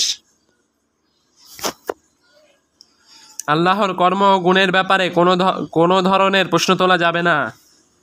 আল্লাহর কর্মে ও গুণের ব্যাপারে কোনো ধরনের প্রশ্ন তোলা যাবে না। ইমাম আহমদের কথা, এ সংক্রান্ত হাদিসসমূহ সত্যায়ন করা এবং ঈমান আনা, অর্থাৎ তাকদীর সংক্রান্ত হাদিসসমূহকে সত্যায়ন করা হবে এবং ঈমান আনা হবে। এটি সালাফদের মাযহাব। ইমাম আহমদের কথা, এই কথা না বলা যে কেন এমন এবং ধরন কি, অর্থাৎ আল্লাহর কর্মের ক্ষেত্রে বলা হবে না কেন এমন, আর আল্লাহর গুণের ক্ষেত্রে বলা হবে না ধরন কি। কাজেই আপনি বলবেন না কেন আল্লাহ তাআলা এমন করেছেন, বরং আপনি আল্লাহর নির্ধারণ, তাকদীর ও ফয়সালা মেনে নিন। অতএব উদাহরণস্বরূপ আপনি বলবেন না কেন এই ব্যক্তি আলিম এবং কেন এই ব্যক্তি জাহিল, কেন এই ব্যক্তি দরিদ্র এবং কেন এই ব্যক্তি ধনী, কেন এই ব্যক্তি ১০০ বছর বেঁচে থেকে বৃদ্ধ অবস্থায় মারা গেল এবং কেন এই ব্যক্তি যুবক অবস্থায় মারা গেল। এমন ওই সকল বিষয়, এগুলো তাকদীরের ক্ষেত্রে আল্লাহর রহস্য। কাজেই আপনি এসব বিষয়ে কেন ও ধরন দ্বারা প্রশ্ন করবেন না। এই কারণে ইমাম তাহাবী রাহিমাহুল্লাহ বলেছেন, তাকদীর সম্পর্কে মূল কথা হলো এটি সৃষ্টিগুলোর ব্যাপারে আল্লাহ তাআলার একটি নিগূঢ় রহস্য। এ ব্যাপারে নৈকট্যপ্রাপ্ত কোনো ফেরেশতা বা কোনো নবী রাসূলও অবহিত নন। এই সম্পর্কে তথ্য আবিষ্কার করতে যাওয়া বা চিন্তাভাবনা করা ব্যর্থতাকে নিশ্চিত করে এবং বঞ্চনা, সিঁড়ি ও সীমালঙ্ঘনের পথ উন্মুক্ত করে দেয়। অতএব তকদীর সম্পর্কে চিন্তাভাবনা ও কুমন্ত্রণা থেকে সর্বাত্মক সতর্ক থাকতে হবে, কারণ আল্লাহ তাআলা তকদীরের জ্ঞান তার সৃষ্টিকুল থেকে গোপন রেখেছেন এবং এর তত্ত্ব উদ্ঘাটনের চেষ্টা করা থেকে নিষেধ করেছেন। যেমন আল্লাহ তাআলা বলেন, লা ইউসআলু আম্মা ইয়াফআলু ওয়া হুম ইউসআলুন। তিনি যা করেন সে বিষয়ে তাকে প্রশ্ন করা হবে না, বরং তারা তাদের কৃতকর্ম সম্পর্কে জিজ্ঞাসিত হবে। সূরা আম্বিয়া আয়াত ২৩। আল আকিদাতুত তাহাবিয়াহ পৃষ্ঠা ৩২। অতএব আপনি এ বিষয়ে জিজ্ঞেস করবেন না। তাকদীর হলো সৃষ্টির ক্ষেত্রে আল্লাহর গূঢ় রহস্য। জেনে রাখুন, আপনার রব মহাপ্রজ্ঞাবান। আল্লাহ যখন একজনকে খাটো অন্যজনকে লম্বা, একজন ধনী অন্যজনকে দরিদ্র, একজনকে আলিম ও অন্যজনকে জাহিল করেছেন, তখন আল্লাহর তাকদীর ও নির্ধারণ রহস্যময়। তা আল্লাহর হিকমত ও প্রজ্ঞার উপর ভিত্তিশীল। আমরা সেই প্রজ্ঞা ও হিকমতের কথা জানি না। অনুরূপভাবে আপনি ধরন সম্পর্কে জিজ্ঞেস করবেন না। আপনি বলবেন না আল্লাহর গুণাবলী ধরন কেমন, কিভাবে আল্লাহর আরশের উপর উঠেছেন, বরং আপনি উপরে ওঠার প্রতি ঈমান আনবেন, কিন্তু তার ধরন সম্পর্কে প্রশ্ন করবেন না। উপরে ওঠার অর্থ জ্ঞাত, কিন্তু এর ধরন সম্পর্কে প্রশ্ন করবেন না। আপনি ঈমান আনবেন যে আল্লাহ তাআলা আরশের উপর উঠেছেন, কিন্তু ওঠার ধরন সম্পর্কে জানতে চাইবেন না। যেমন উপরে ওঠা সম্পর্কে ইমাম মালিককে প্রশ্ন করা হলে তিনি বলেন, উপরে ওঠা জ্ঞাত বিষয়, কিন্তু ধরন অজানা। এর প্রতি ঈমান আনা ওয়াজিব এবং এর সম্পর্কে প্রশ্ন করা বিদআত। আরশের উপর ওঠার মতো বিষয় আল্লাহর অবতরণ করা। আরবি ভাষায় নুজুল তথা অবতরণ শব্দের অর্থ জ্ঞাত, কিন্তু অবতরণের ধরন নিয়ে প্রশ্ন করবেন না। এর প্রতি ঈমান আনা ওয়াজিব এবং এ সম্পর্কে প্রশ্ন করা বিদআত। আল্লাহর গুণাবলীর অর্থগুলো আরবি ভাষায় জ্ঞাত। গুণাবলীর প্রতি ঈমান আনা ওয়াজিব, কিন্তু গুণাবলীর ধরন সম্পর্কে প্রশ্ন করা হবে না। গুণাবলীর ধরন সম্পর্কে প্রশ্ন করা বিদআত। আপনি বলবেন না আল্লাহর ইলমের ধরন কেমন, আল্লাহ কিভাবে শুনেন, আল্লাহর দর্শন কেমন, আল্লাহর দৃষ্টি কেমন, কারণ আল্লাহর গুণাবলীর ধরন আল্লাহ ছাড়া অন্য কেউ জানে না। এই কারণে এসব নিয়ে প্রশ্ন করা বিদআত। আল্লাহ তাআলা কর্মের ব্যাপারে যেমন আপত্তি তুলবেন না, তেমন তার গুণাবলীর ধরন নিয়েও প্রশ্ন করবেন না। কাজেই বলা হবে না কেন এমন এবং ধরন কি, বরং দায়িত্ব হলো কেবল সত্যায়ন করা ও ঈমান নিয়ে আসা। আল্লাহ তাআলার কর্ম নিয়ে প্রশ্ন করা হবে না, কারণ তার হিকমত ও প্রজ্ঞা পরিপূর্ণ। আল্লাহ তাআলার কর্ম তেমন নয় যেমন জাবারিয়া ফিরকা বলে থাকে। তারা বলে থাকে আল্লাহ তাআলা নিছক ক্ষমতা ও ইচ্ছা দ্বারা করে থাকেন। তার কর্মে কোনো হিকমত, কারণ ও রহস্য নেই। তারা আল্লাহর হিকমতকে অস্বীকার করে। তারা বলে আল্লাহ তাআলা নিছক ইচ্ছার মাধ্যমে করে থাকেন। তিনি করে থাকেন, কিন্তু তার কর্মে কোনো হিকমত নেই। তাদের এমন কথা বাতিল, কারণ তাদের এমন কথা থেকে আবশ্যক হয়ে যায় যে আল্লাহর ইচ্ছা ও চাওয়া অন্ধের ন্যায় এলোমেলো। এমনটি হলে তার ইচ্ছা ও চাওয়া ভিন্ন ভিন্ন জিনিসকে একত্রিত করবে এবং সাযুজ্যপূর্ণ জিনিসকে বিচ্ছিন্ন করবে। আর এমন কথা চূড়ান্ত বাতিল। আশআরী ও জাহমিয়া ফিরকাদ্বয় জাবারিয়া, তারা জাবারিয়াদের মতো আল্লাহর হিকমতকে অস্বীকার করে। তারা বলে আল্লাহ তাআলা কেবল ইচ্ছার মাধ্যমে করে থাকেন। আহলুস সুন্নাহ ওয়াল জামাআহ বলে যে আল্লাহ তাআলা হিকমত অনুযায়ী কর্ম সম্পাদন করে থাকেন। আর প্রত্যেকটি বিষয় হিকমতপূর্ণ, তার প্রত্যেকটি আদেশ হিকমতপূর্ণ, তার প্রত্যেক নিষেধ হিকমতপূর্ণ, তার প্রত্যেকটি নির্ধারণ হিকমতপূর্ণ, তার প্রত্যেকটি সৃষ্টি হিকমতপূর্ণ। আল্লাহ তাআলা বলেন, ইন্না রাব্বাকা আলিমুন হাকীম, নিশ্চয়ই তোমার রব সর্বজ্ঞানী সর্বপ্রজ্ঞাময়। সূরা ইউসুফ আয়াত 6, শারহ উসুলি সুন্নাহ 70 পৃষ্ঠা। কাজেই তার কর্মের ব্যাপারে বলা হবে না কেন এমন, কেননা তিনি মহাপ্রজ্ঞাবান। আর তার গুণাবলীর ব্যাপারে বলা হবে না কেমন, কারণ আল্লাহর গুণাবলীর ধরন আল্লাহ ছাড়া কেউ জানে না। আল্লাহ তাআলা সত্তা এর ধরন যেমন তিনি ছাড়া কেউ জানেন না, তেমন তার গুণাবলীর ধরনও তিনি ছাড়া কেউ জানে না। এই কারণে খাল্লাল তদীয় আসুন্নাহ নং 313 গ্রন্থে দারাকুতনি তদীয় আশরিফাত পৃষ্ঠা 42 গ্রন্থে ও আজুর্রি তদীয় আশারিয়াহ পৃষ্ঠা 299 গ্রন্থে সহিহ সনদে ওয়ালিদ ইবনে মুসলিম থেকে বর্ণনা করেন। ওয়ালিদ ইবনে মুসলিম বলেন, আমি সুফিয়ান, আউজাই, মালিক ইবনে আনাস ও লাইস ইবনে সাদকে এসব গুণাবলী সংক্রান্ত হাদিস সম্পর্কে জিজ্ঞেস করি। তারা বলেন, সেসব হাদিস যেভাবে এসেছে সেভাবে চালিয়ে দাও। ইবনে আব্দিল বার বলেন, মালিক ইবনে আনাস, আউজাই, সুফিয়ান ইবনে সাঈদ, সুফিয়ান ইবনে ওয়াইনাহ ও মাবাদ ইবনে রাশিদের ব্যাপারে আমাদের কাছে গুণাবলী সংক্রান্ত হাদিসের ব্যাপারে বর্ণনা করা হয়েছে যে তারা সবাই বলেছেন হাদিসগুলো যেভাবে এসেছে সেভাবে চালিয়ে দাও। আব্দুল্লাহ ইবনে ইমাম আহমদ তদীয় আসুন্নাহ 495 গ্রন্থে সহিহ সনদে ওয়াকি ইবনুল জাররাহ থেকে বর্ণনা করেন। ওয়াকি বলেন, এসব হাদিস যেভাবে বর্ণিত হয়েছে আমরা সেভাবে মেনে নিব। আমরা বলবো না কিভাবে এমন এবং বলবো না কেন এমন। অর্থাৎ ইবনে মাসউদের হাদিসের মতো, অর্থাৎ ইবনে মাসউদের হাদিসের মতো হাদিস। ইমাম ইবনে মাসউদের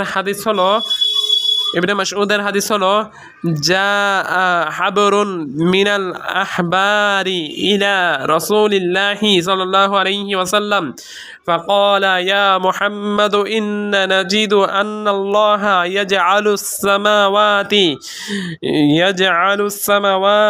على إصبع والأرضين على إصبع والشجر على إصبع والماء والثرى على إصبع وسائر الخلائق على إصبع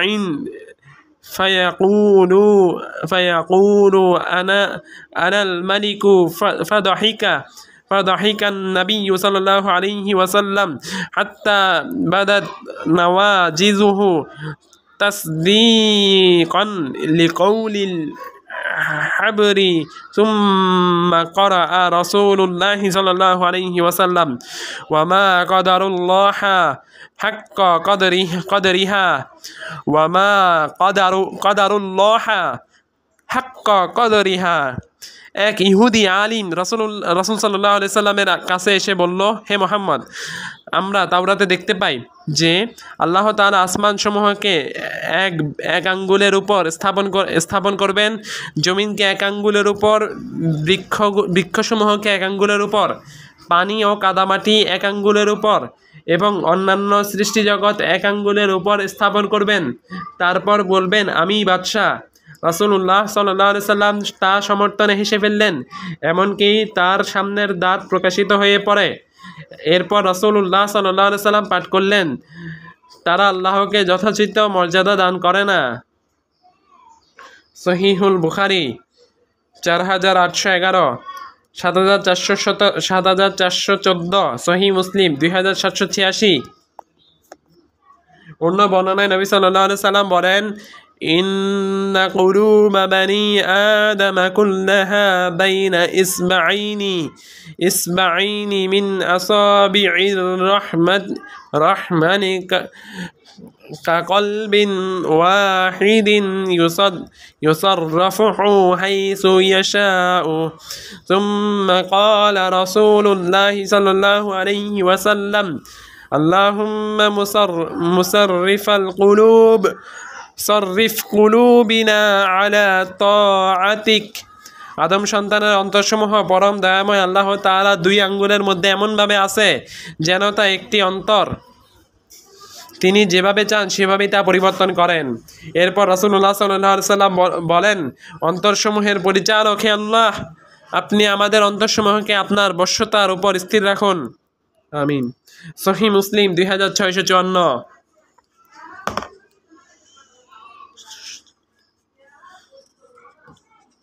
শারহু উসুলিস সুন্নাহ 72 পৃষ্ঠা।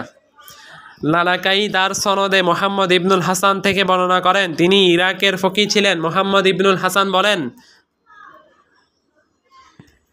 পূর্ব পশ্চিমে সকল ফকি এ মর্মে একমত হয়েছেন যে নির্ভরযোগ্য বর্ণনাকারী কর্তৃক রাসূলুল্লাহ সাল্লাল্লাহু আলাইহি সাল্লাম থেকে বর্ণিত আল্লাহর গুণাবলী সম্বলিত হাদিস ও কোরআনের প্রতি ঈমান আনতে হবে। এক্ষেত্রে সেসব গুণের কোনোরূপ ব্যাখ্যা করা যাবে না, গুণের ধরন বর্ণনা করা যাবে না এবং সাদৃশ্য দেওয়া যাবে না। যে লোক কোনো কিছুর ব্যাখ্যা করলো, নবী সাল্লাল্লাহু আলাইহি সাল্লাম তার উপরে ছিলেন, তা থেকে সে বেরিয়ে গেল এবং জামাত তথা সাহাবায়ে কিরাম থেকে বিচ্ছিন্ন হয়ে গেল, কেননা তারা ধরন বর্ণনা করেননি, ব্যাখ্যা করেননি, বরং কোরআন ও সুন্নাহতে যা বর্ণিত হয়েছে তাতে তারা ঈমান এনেছেন, তারপর চুপ থেকেছেন। যে জাহমিয়াদের মতো কথা বলল, সে জামাত সাহাবায়ে কেরাম থেকে নিজেকে বিচ্ছিন্ন করে ফেলল, কেননা সে আল্লাহর এমন গুণ বর্ণনা করল যা কিছুই নয়। শারহু উসুলি ইতিকাদি আহলি সুন্নাহ 3 খণ্ড 430 পৃষ্ঠা। ইমাম দারাকুতনি সহিহ সনদে আব্বাস আদ-দুরি থেকে বর্ণনা করেছেন। আব্বাস আদ-দুরি বলেন, আমি আবু উবাইদ কাসিম ইবনে সাল্লামকে আল্লাহর দর্শন, 2 পা রাখার স্থান কুরসি, আমাদের রব্বের হাসা, আমাদের রব কোথায় থাকেন বিষয়াদি সংক্রান্ত হাদিস বর্ণনা করার সময় বলতে শুনেছি। এসব হাদিস সহিহ মুহাদ্দিস ও ফকিহগণ তা পরস্পর থেকে গ্রহণ করেছেন। আমাদের কাছে এসব হক, এতে কোনো প্রকার সন্দেহ নেই। কিন্তু যদি বলা হয় কিভাবে তিনি তার পা রেখেছেন ও কিভাবে হাসেন, আমরা বলবো আমরা এর ব্যাখ্যা করি না, আর কাউকে ব্যাখ্যা করতেও শুনিনি। আর সিফাত পৃষ্ঠা 68 থেকে 69। এই কারণে ইমাম আহমদ বলেছেন, যে ব্যক্তি হাদিসের ব্যাখ্যা জানতে পারেনি কিন্তু তার বিবেকের কাছে তা পৌঁছে গিয়েছে, তাহলে পৌঁছে যাওয়াটাই যথেষ্ট বলে গণ্য হবে এবং তা তার জন্য দ্ব্যর্থহীন হাদিস বলে ধর্তব্য হবে। কাজেই তার দায়িত্ব তার প্রতি ঈমান আনা ও মেনে নেওয়া, যেমন সত্যবাদী ও সত্যায়িত সংক্রান্ত হাদিস, অর্থাৎ যার কাছে হাদিসের শব্দ পৌঁছাবে তার দায়িত্ব তা মেনে নেওয়া, যদিও সে হাদিসটির অর্থ ও ব্যাখ্যা না বোঝে। কাজেই আপনি আল্লাহ ও তার রাসূলের জন্য তা মেনে নেবেন, কারণ আপনি যদিও তা না বুঝেন ও না উপলব্ধি করতে পারেন, কিন্তু অন্যরা তা জানে। কাজেই এটাই আপনার যথেষ্ট, অর্থাৎ এই ক্ষেত্রে তা মেনে নেওয়া আপনার জন্য যথেষ্ট। এই ক্ষেত্রে আপনি ঈমান আনবেন এবং বলবেন, আমি আল্লাহর প্রতি ঈমান এনেছি ও আল্লাহ থেকে যা এসেছে তার প্রতি ঈমান এনেছি, এবং আল্লাহর রাসূলের প্রতি ঈমান এনেছি ও আল্লাহর রাসূল থেকে যা এসেছে তার প্রতিও ঈমান এনেছি। যেমনটি ইমাম শাফিঈ থেকে বর্ণিত হয়েছে, তিনি বলেন, আল্লাহর প্রতি ঈমান এনেছি ও আল্লাহ থেকে যা এসেছে তার প্রতিও তার উদ্দেশ্য অনুযায়ী ঈমান এনেছি, এবং আল্লাহর রাসূলের প্রতি ঈমান এনেছি ও আল্লাহর রাসূল থেকে যা এসেছে তার প্রতিও তার উদ্দেশ্য অনুযায়ী ঈমান এনেছি। লুমাতুল ইতিকাদ পৃষ্ঠা 7, জামিউল মাসাইল লি ইবনে তাইমিয়া 5 খণ্ড 62 পৃষ্ঠা, মাজমুল ফাতাওয়া 6 খণ্ড 345 পৃষ্ঠা। ইমাম আহমদ বলেন, যেমন সত্যবাদী ও সত্যায়িত সংক্রান্ত হাদিস, এ দ্বারা ইবনে মাসউদ রাদিয়াল্লাহু আনহুর হাদিস উদ্দেশ্য। হাদিসটি প্রসিদ্ধ 6 গ্রন্থকার ও ইমাম আহমদ বর্ণনা করেছেন। শারহ উসুল সুন্নাহ 74 পৃষ্ঠা। ইবনে মাসউদ বলেন, রাসূলুল্লাহ সাল্লাল্লাহু আলাইহি সাল্লাম বলেন, ইন্না আহাদাকুম ইয়াজমাউ খালকুহু ফি বাতনি উম্মিহি 40 ইয়াওমান থুম্মা ইয়াকুনু আলাকাতান মিসলা যালিকা থুম্মা ইয়াকুনু মুদগাতান মিসলা যালিক ثم يبعث الله ملكا فيؤمر بأربع كلمات ويقال له اكتب عمله ورزقه وعجله وشقي أو سعيد ثم ينفخ فيه الروح فإن الرجل منكم ليعمل حتى ما يكون بينه وبين الجنة إلا ذراع فيسبق عليه كتابه فيعمل بعمل أهل النار ويعمل حتى ما يكون بينه وبين النار إلا ذراع فيسبق عليه الكتاب فيعمل بعمل أهل الجنة। নিশ্চয়ই তোমাদের প্রত্যেকের সৃষ্টির উপাদান নিজ নিজ মায়ের পেটে 40 দিন পর্যন্ত বীর্যরূপে অবস্থান করে, অতঃপর তা জমাট বাঁধা রক্তে পরিণত হয়, ওইভাবে 40 দিন অবস্থান করে, অতঃপর তা মাংসপিণ্ডে পরিণত হয়, আগের মতো 40 দিন থাকে, অতঃপর আল্লাহ একজন ফেরেশতা প্রেরণ করেন আর তাকে 4টি বিষয়ে আদেশ দেওয়া হয়। তাকে লিপিবদ্ধ করতে বলা হয়, তার আমল, তার রিজিক, তার আয়ু, এবং সে কি দুর্ভাগা হবে নাকি সুভাগা হবে। অতঃপর তার মধ্যে আত্মা ফুঁকে দেওয়া হয়, কাজেই তোমাদের কোনো ব্যক্তি আমল করতে করতে এমন পর্যায়ে পৌঁছে যে তার এবং জান্নাতের মাঝে মাত্র 1 হাত পার্থক্য থাকে। এমন সময় তার আমলনামা তার উপর জয়ী হয়, তখন সে জাহান্নামবাসীদের মতো আমল করে। আর একজন আমল করতে করতে এমন স্তরে পৌঁছে যে তার এবং জাহান্নামের মাঝে মাত্র 1 হাত তফাৎ থাকে। এমন সময় তার আমলনামা তার উপর জয়ী হয়, ফলে সে জান্নাতবাসীর মতো আমল করে। সহিহুল বুখারী 3208, সহিহ মুসলিম 2643।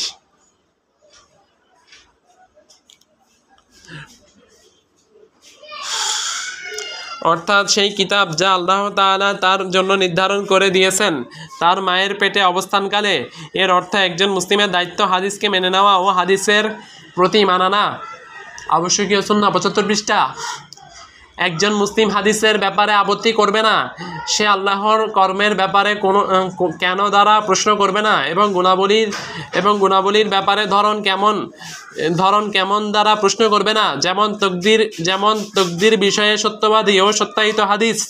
কাজেই একজন মুসলিম মেনে নিবে যে এটা আল্লাহর তকদির ও নির্ধারণ। আল্লাহ তাআলা রিজিক, বয়স, আমল, দুর্ভাগ্য ও সৌভাগ্য লিখে দিয়েছেন। কাজেই আপনি জিজ্ঞেস করবেন না এবং আপত্তি করবেন না। আল্লাহ তাআলা এমন সত্তাসমূহের ব্যাপারে জানেন যারা সম্মানিত হওয়ার উপযুক্ত। কাজেই আপনি জিজ্ঞেস করবেন না কেন আল্লাহ তাআলা এই ব্যক্তির জন্য দুর্ভাগ্য নির্ধারণ করেছেন, কেন আল্লাহ তাআলা এর জন্য সৌভাগ্য নির্ধারণ করেছেন, কেন আল্লাহ তাআলা অমুকের জন্য দারিদ্রতা নির্ধারণ করেছেন, কেন আল্লাহ তাআলা এই ব্যক্তির জন্য দারিদ্রতা নির্ধারণ করেছেন। আপনি আল্লাহর ব্যাপারে আপত্তি তুলবেন না, বরং আপনার দায়িত্ব ঈমান আনা ও মেনে নেওয়া। আল্লাহ তাআলা প্রজ্ঞাবান, মহাজ্ঞানী।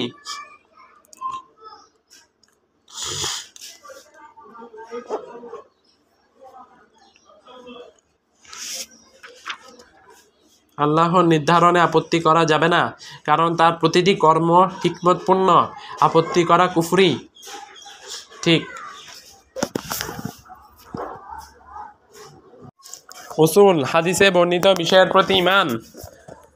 ওয়ামিসলু মা কানা মিসলুহু ফি আল কদারি ওয়ামিসলু আহাদিসি আর-রুয়াতি কুল্লাহা ওয়া ইন নাআত আন আল আসমা'i ওয়াস্তাওহাশা মিনহা আল মুস্তামি' ওয়া ইন্নামা আলাইহি আল ঈমানু বিহা ওয়া আন লা ইয়ারুদ্দু মিনহা হারফান ওয়াহিদান ওয়া গায়রাহা মিন আল আহাদিসি আল মাসুরাতি আন আসসাকাতি। এছাড়া যেমন তাকদীর ও আল্লাহকে দর্শনের মতো সকল হাদিস, যদিও এসব হাদিস শুনতে অবাক লাগে এবং শ্রোতা বিস্মিত হয়, তার দায়িত্ব এসব হাদিসের প্রতি ঈমান আনা এবং এসব হাদিসের কোনো একটি বর্ণও প্রত্যাখ্যান না করা। নির্ভরযোগ্য বর্ণনাকারী কর্তৃক বর্ণিত অন্য সকল হাদিসের ক্ষেত্রেও এই বিধান। ব্যাখ্যা ইমাম আহমদের কথা। এছাড়া যেমন তাকদীর মতো সকল হাদিস, অর্থাৎ অনুরূপভাবে তাকদীর সংক্রান্ত বিষয়ে যা বর্ণিত হয়েছে তা কোনো কিছুর ব্যাপারে প্রশ্ন করবেন না, বরং আল্লাহর জন্য মেনে নিবেন। আল্লাহ তাআলা তার কর্ম সম্পর্কে জিজ্ঞাসিত হবেন না। কাজেই যে ব্যক্তি জিজ্ঞেস করবে কেন তিনি করেছেন, সে কোরআনের বিধানকে প্রত্যাখ্যান করবে, আর যে কোরআনের বিধানকে প্রত্যাখ্যান করবে সে কাফিরদের অন্তর্ভুক্ত হবে। আল্লাহকে দর্শন। ইমাম আহমদের কথা। দর্শনের মতো সকল হাদিস, যদিও এসব হাদিস শুনতেও অবাক লাগে এবং শ্রোতা বিস্মিত হয়, তার দায়িত্ব এসব হাদিসের প্রতি ঈমান আনা এবং এসব হাদিসের কোনো একটি বর্ণ প্রত্যাখ্যান না করা।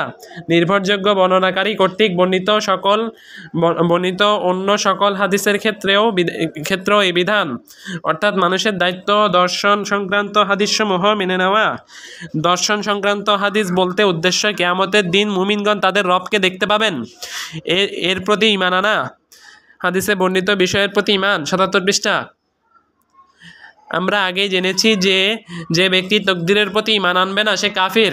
একইভাবে যে ব্যক্তি কিয়ামতের দিন আল্লাহকে দর্শনের প্রতি ঈমান আনবে না সেও কাফির। ইমামগণ এমন ব্যক্তিকে কাফির বলেছেন। ইমামগণ এমন ব্যক্তিকে কাফির বলেছেন। ইমামগণ এমন ব্যক্তিকে কাফির বলেছেন, যেমন ইমাম আহমদ প্রমুখ। তারা বলেছেন যে ব্যক্তি ঈমান আনবে না যে আল্লাহ তাআলাকে পরকালে দেখা যাবে সে কাফির। এখানে কাফির দ্বারা অনির্দিষ্টভাবে কাফির বলা, দর্শনকে অস্বীকার করার কারণে ততক্ষণ পর্যন্ত কাউকে নির্দিষ্টভাবে কাফির বলা হবে না যতক্ষণ না তার কাছে হুজ্জত কায়েম হয়। কাউকে কাফির বলার ব্যাপারে বিস্তারিত জানতে দেখুন অনুবাদক কর্তৃক সংকলিত মানহাজুস সালাফ গ্রন্থ। অনুবাদক অর্থাৎ দর্শনকে অস্বীকারীর কাছে যদি দলিল পৌঁছে যায় এরপরও সে অহংকার করে এবং মেনে না নেয় তাহলে এই অবস্থায় তাকে কাফির বলা হবে।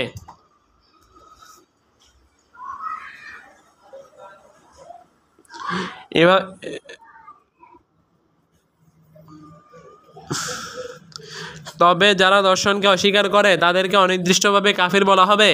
এভাবে বলা হবে যে যারাই আল্লাহর দর্শনকে অস্বীকার করে তারা কাফির, কিন্তু আল্লাহর দর্শনকে অস্বীকার করার কারণে কাউকে নির্দিষ্টভাবে কেবল তখন কাফির বলা হবে যখন তার মাঝে কাফির আখ্যাদানের শর্তসমূহ পাওয়া যাবে এবং তার থেকে কাফির আখ্যাদানের প্রতিবন্ধকসমূহ দূর হয়ে যাবে।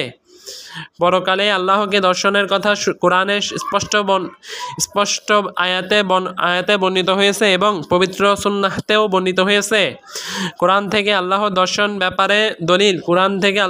দর্শনের ব্যাপারে দলিল এক, আল্লাহ তাআলা বলেন উজুহু ইয়াউমাইযিন নাদিরা ইলা রাব্বিহা নাযিরা। সেদিন চেহারাসমূহ হবে উজ্জ্বল, তাদের রবের দিকে দর্শনকারী। সূরা কিয়ামা আয়াত 22-23। এ থেকে প্রমাণতা আল্লাহ তাআলা দর্শনকে সম্পৃক্ত করেছেন চেহারার দিকে এবং এ থেকে ইলা শব্দ ব্যবহার করেছেন। আর দৃষ্টিশক্তি থাকে চেহারায়।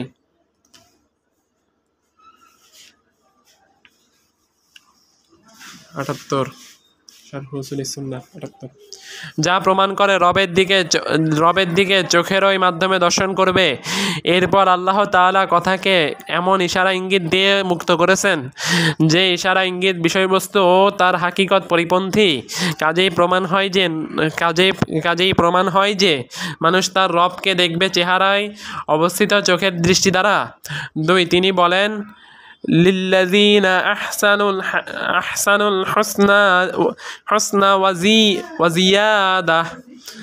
যারা ইহসানের সাথে আমল করে, উত্তম রূপে কাজ করে, তাদের জন্য আছে জান্নাত এবং আরো বেশি। সূরা ইউনূস আয়াত 26।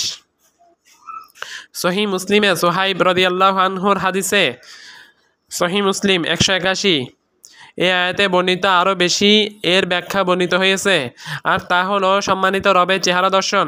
3, আল্লাহ তাআলা আরও বলেন কাল্লা ইন্নাহুম আন রাব্বিহিম ইয়াওমাইযিন লামাহজুবুন।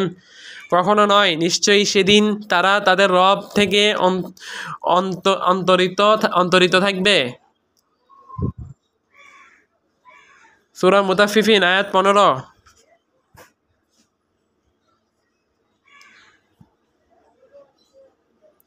প্রমাণ্যতা ইমাম শাফিঈ এই আয়াতে কিয়ামতের দিন মুমিন কর্তৃক তার রবকে দর্শনের পক্ষে দলিল হিসেবে পেশ করেছেন। ইমাম শাফিঈ বলেছেন এসব কাফির যখন ক্রোধের সময় পর্দার অন্তরালে রয়ে যাবে তখন প্রমাণ হয় যে সন্তুষ্টির জন্য মুমিনরা তাদের রবকে দেখবে। যদি মুমিনরা তাদের রবকে না দেখে তাহলে পর্দার অন্তরালে থাকা দৃষ্টিকোণ থেকে মুমিন ও কাফিরেরা বরাবর। কাজেই কাফিরেরা যখন অন্তরালে থাকবে তখন প্রমাণ হয় মুমিনরা তাকে দর্শন করবে। আল্লাহকে দর্শনের ব্যাপারে হাদিস থেকে দলিল। আল্লাহকে দর্শন সংক্রান্ত হাদিসসমূহ সহিহ মুতাওয়াতির। ইমাম ইবনুল কাইয়িম তদীয় কিতাবুর রূহ গ্রন্থে বলেন, সহিহ সুনান ও মুসনাদ গ্রন্থসমূহে 30 জনের অধিক সাহাবী নবী সাল্লাল্লাহু আলাইহি সাল্লাম থেকে মুতাওয়াতির হাদিস বর্ণনা করেছেন। সবগুলোই মুমিনদের কর্তৃক তাদের রবকে দর্শনের কথা বলে। হাদিল আরওয়াহ পৃষ্ঠা 195। এই কারণে আবু বকর খাল্লাল তদীয় আসুন্না নং 311 গ্রন্থে ও আজুর্রি তদীয় আশারিয়াহ পৃষ্ঠা 243 গ্রন্থে সহিহ সনদে আবু উবাইদ কাসিম ইবনে সাল্লাম থেকে বর্ণনা করেন। তিনি বলেন, আমি তার সামনে আমাদের কাছে থাকা আল্লাহর দর্শন সংক্রান্ত হাদিসগুলো উল্লেখ করি। তিনি বলেন, বর্ণনাকারীগণ পরস্পর থেকে হাদিসসমূহ বর্ণনা করেছেন। এই সংক্রান্ত কিছু হাদিস: এক জারির ইবনে আব্দুল্লাহ বাজালি রাদিয়াল্লাহু আনহু থেকে বর্ণিত। তিনি বলেন, কুন্না ইনদান নাবিয়্যা সাল্লাল্লাহু আলাইহি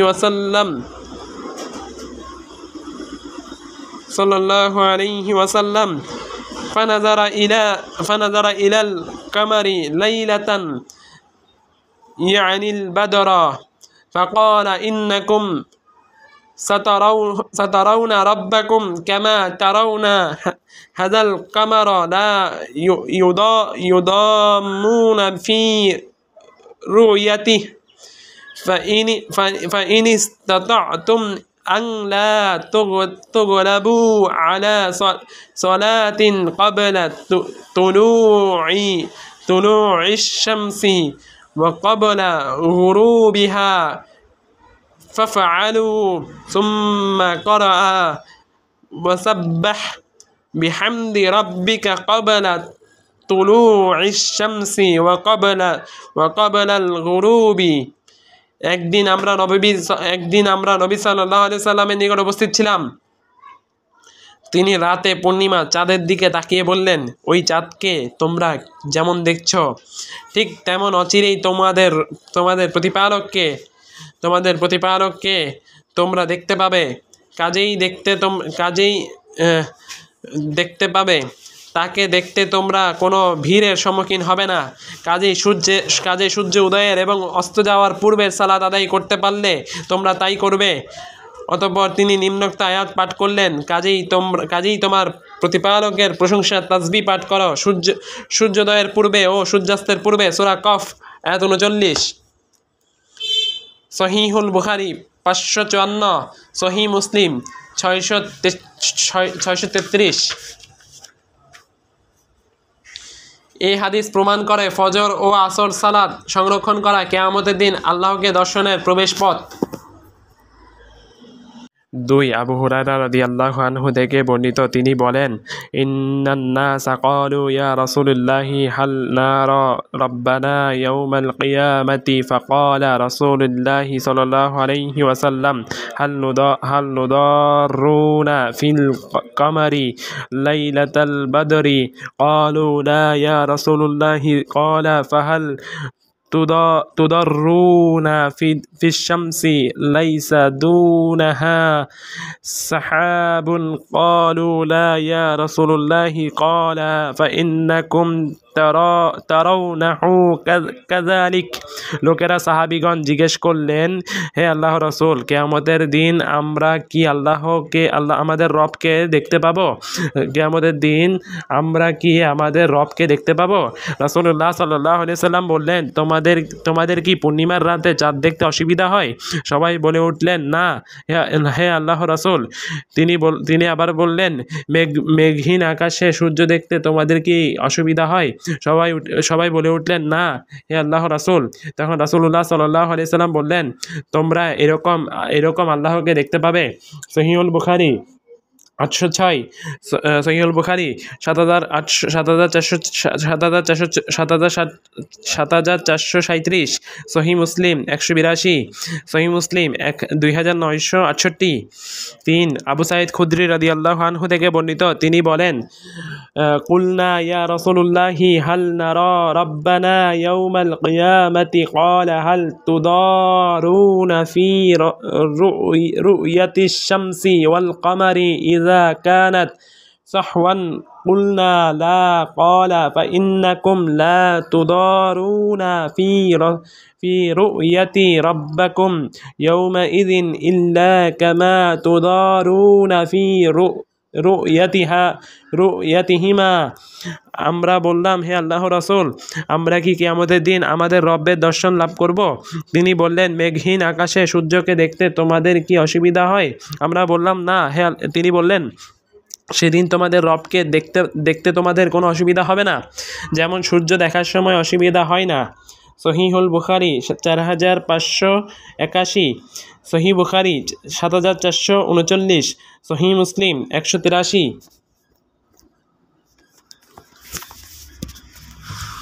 হাদিসে বর্ণিত বিষয়ের প্রতি ঈমান 81। সোহাইব রাদিয়াল্লাহু আনহু থেকে বর্ণিত, রাসূলুল্লাহ সাল্লাল্লাহু আলাইহি সাল্লাম বলেন, ইযা দাখালা আহলুল জান্নাতিল জান্নাতা ক্বালা ইয়াকুলুল্লাহু তাবারাকা ওয়া তাআলা তুরিদুনা শাইয়ান আযীদুকুম ফায়াকুলুনা আলাম তুবাইয়াদ উজুহানা আলাম تدخلنا الجنة وتنجنا من النار قال فيكشف الحجاب فما أعطوا شيئا أحب إليهم من النظر إلى ربهم عز وجل।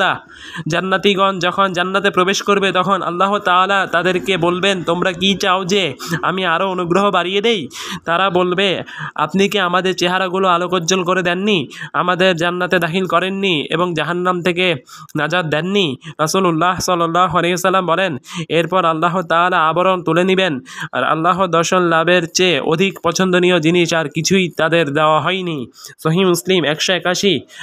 আবু মুসা আশআরী রাদিয়াল্লাহু আনহু থেকে বর্ণিত, রাসূলুল্লাহ সাল্লাল্লাহু আলাইহি ওয়াসাল্লাম বলেন, জান্নাতানি মিন ফিদ্দাতিন আনিয়াতুহুমা ওয়া মা ফীহিমা ওয়া জান্নাতানি মিন যাহাবিন আনিয়াতুহুমা ওয়া মা ফীহিমা ওয়া মা বাইনাল কওমি ওয়া বাইনা আন ইয়ানজুরু ইলা রাব্বিহিম ইল্লা রিদাউল কিবরি আলা ওয়াজহিহি ফি জান্নাতি আদনিন।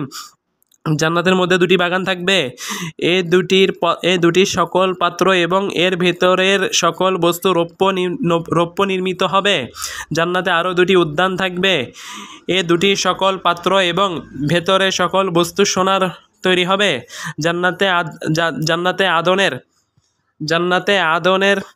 জান্নাতে আদনের মধ্যে জান্নাতি লোকেরা তাদের প্রতিপালকের দর্শন লাভ করবে।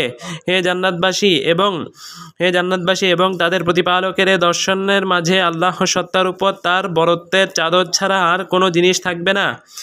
সহিহুল বুখারী 4878। কিয়ামতের দিন মুমিনদের কর্তৃক আল্লাহকে দর্শনের প্রতি ঈমান আনা ও তা সত্যায়ন করা আবশ্যকতার ব্যাপারে আলিম ও বিদ্বানদের উক্তি গণনাতীত।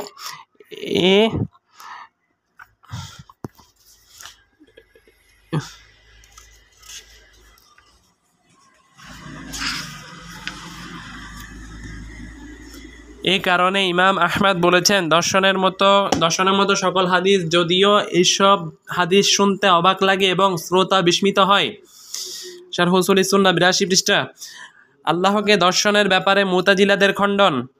জেনে রাখুন, যারা এসব হাদিস শুনে বিস্মিত হয় ও কেঁপে ওঠে তারা বিদাতি, যেমন জাহমিয়া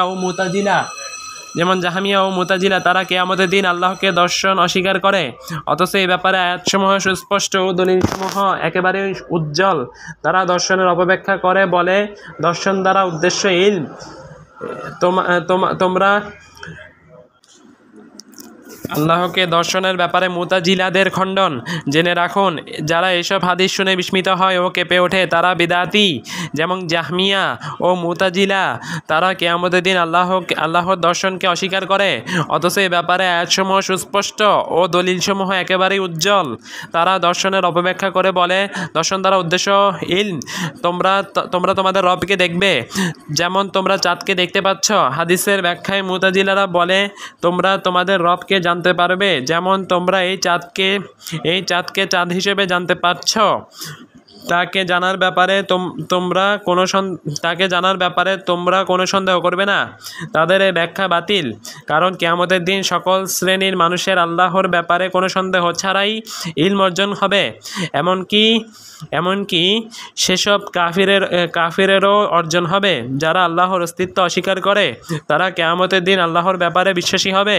ফলে মুতাজিলাদের এমন কথা অর্জিত বিষয়কে অর্জন করার মতো দর্শন দ্বারা ইলম উদ্দেশ্যের পক্ষে মুতাজিলাদের এই আয়াত দলিল হিসেবে উপস্থাপন করে।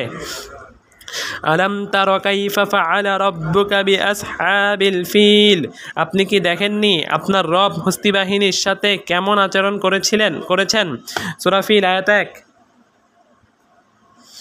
তারা বলে, এই আয়াতে দেখা দ্বারা উদ্দেশ্য জানা, কিন্তু চর্মচক্ষু দ্বারা আল্লাহকে দর্শনের ব্যাপারে হাদিসে একেবারেই স্পষ্ট। কাজেই মেঘহীন আকাশে সূর্যকে দেখতে তোমাদের কি অসুবিধা হয়?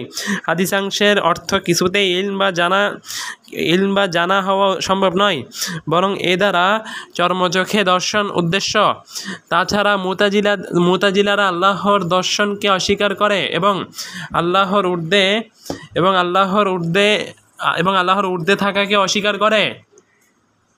আল্লাহ তাআলার আসমান সমূহের উপরে ও আরশের উপরে থাকাকে তারা অস্বীকার করে। আর আহলুস সুন্নাহ ওয়াল জামাআহ বিশ্বাস করে যে আল্লাহ ঊর্ধ্বে ও আরশের উপর রয়েছেন। তারা কিয়ামতের দিন আল্লাহর দর্শনের প্রতি বিশ্বাস রাখে।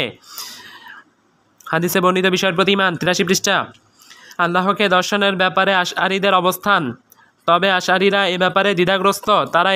তারা এ পক্ষেও নয় এবং বিপক্ষেও নয়। তারা তাদের ধারণা অনুযায়ী মুতাজিলা ও আহলুস সুন্নাহর মধ্যবর্তী পথেই প্রতীক হতে চায়। ফলে তাদের কামনা হলো দর্শনের ব্যাপারে তারা আহলুস সুন্নাহর সাথে থাকবে, আর আল্লাহর ঊর্ধ্বে থাকার ব্যাপারে মুতাজিলাদের সাথে থাকবে। এই কারণে তারা কিয়ামতের দিন আল্লাহর দর্শনকে সাব্যস্ত করে যেমনভাবে আহলুস সুন্নাহ তা সাব্যস্ত করে, কিন্তু তারা আল্লাহর ঊর্ধ্বে থাকা ও আরশের উপরে থাকাকে অস্বীকার করে। এভাবে এ ব্যাপারে তারা মুতাজিলাদের সাথে একমত পোষণ করে। তারা এমন সব বিস্ময়কর কথাবার্তা বলে যা বিবেক স্বীকৃতি দিতে পারে না। তারা বলে, আল্লাহ তাআলাকে দেখা যাবে, তবে কোনো দিকে নয়। কাজেই তাকে উপরে দেখা যাবে না, সামনে দেখা যাবে না, পিছনে দেখা যাবে না, ডানে দেখা যাবে না এবং বামে দেখা যাবে না। তাদের এমন কথাবার্তা ও বিশ্বাসের কারণে আহলুস সুন্নাহ তাদেরকে নাকচ করেছে এবং তাদেরকে বিদআতি আখ্যা দিয়েছে। বরং বাচ্চারাও তাদেরকে নাকচ করে এবং তাদের দর্শন হবে তবে সামনাসামনি ছাড়াই। এই কথার কারণে বাচ্চারাও হাসে। এটি বাতিল মত, কারণ দর্শন হয়ে থাকে দর্শিতের সামনাসামনি। দর্শিত অবশ্যই দর্শনকারীর সামনে থাকে, মুখোমুখি থাকে এবং বিচ্ছিন্ন থাকে। দিক ও সামনাসামনি ছাড়াই দর্শন ঘটা কিছুতেই সম্ভব নয়। এই কারণে কিছু বিদ্বান তাদেরকে খুনসা হিজরা আখ্যা দিয়েছে।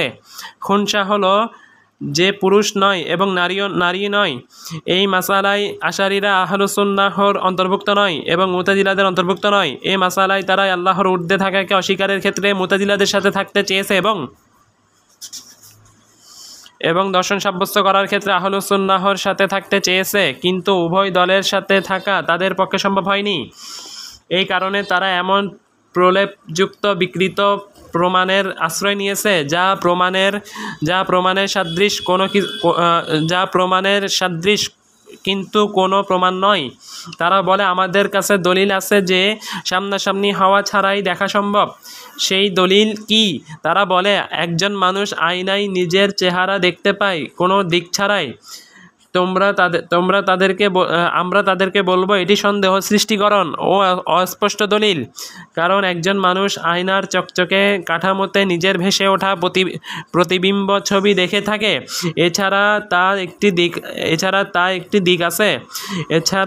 তা একটি দিকে আছে। কাজে এর মাধ্যমে তাদের আকলি বিবেকগত দলিল বাতিল হয়ে যায়। আহলুস সুন্নাহ ওয়াল জামাআহ আল্লাহর ঊর্ধ্বে ও আরশের উপর থাকার প্রতি ঈমান আনে এবং তাকে দর্শনের কথা বিশ্বাস করে। মুতাজিলারা আল্লাহর ঊর্ধ্বে থাকা ও আল্লাহকে দর্শন উভয়টি অস্বীকার করে। তারা দর্শনের ব্যাখ্যা করে ইলম দ্বারা। আর আশারীরা আল্লাহকে দর্শন বিশ্বাস করে তবে আল্লাহর ঊর্ধ্বে থাকা অস্বীকার করে। আল্লাহর ঊর্ধ্বে থাকা অস্বীকারের দিক থেকে তারা মুতাজিলাদের সাথে, আর আল্লাহর দর্শন সাব্যস্ত করার দিক থেকে তারা আহলুস সুন্নাহর সাথে। এই কারণে ইমাম আহমদ বলেছেন, এসব হাদিসের উপর ঈমান আনা ওয়াজিব, যদিও এসব হাদিস শুনতে অবাক লাগে এবং শ্রোতা বিস্মিত হয়।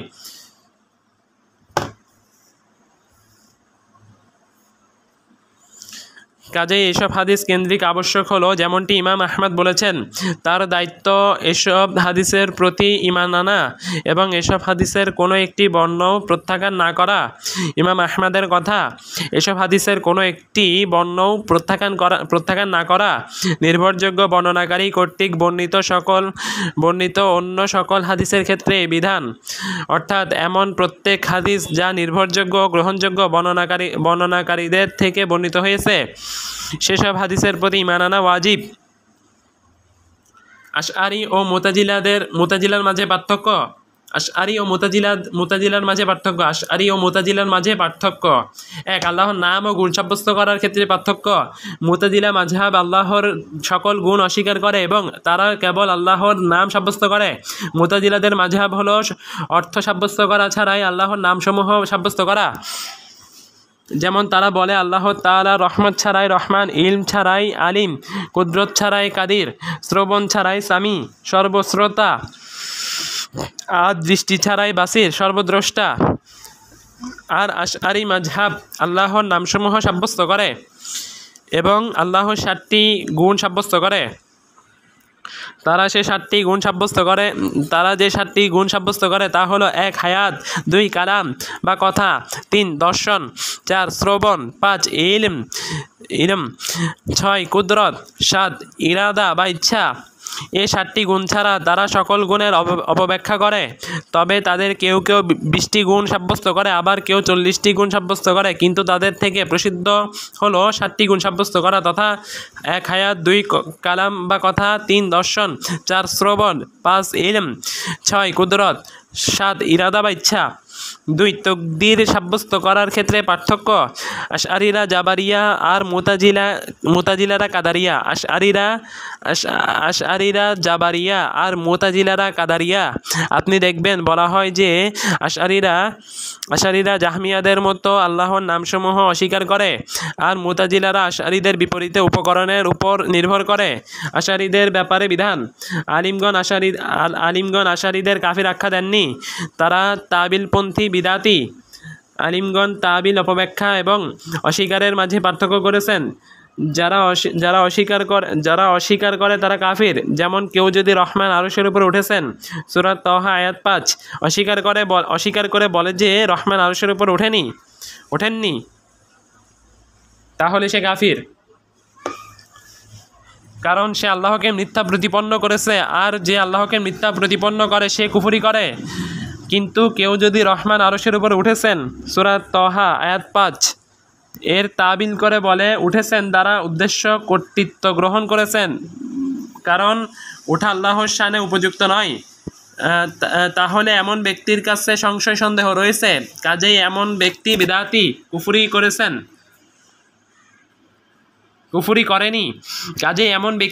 কুফরি করেনি। আশআরী তাবিলপন্থী, তাদের কাছে রয়েছে সংশয় সন্দেহ। আর তাবিলপন্থীকে কাফির বলা হবে না। আবুল হাসান আশআরীর আকীদার বিভিন্ন স্তর। দৃষ্টি আকর্ষণ: প্রমাণিত যে আবুল হাসান আশআরীরা আকিদা থেকে ফিরে আসেন। আবুল হাসান আশারির কয়েকটি স্তর রয়েছে। তিনি মুতাজিলাদের মতবাদের উপর ছিলেন।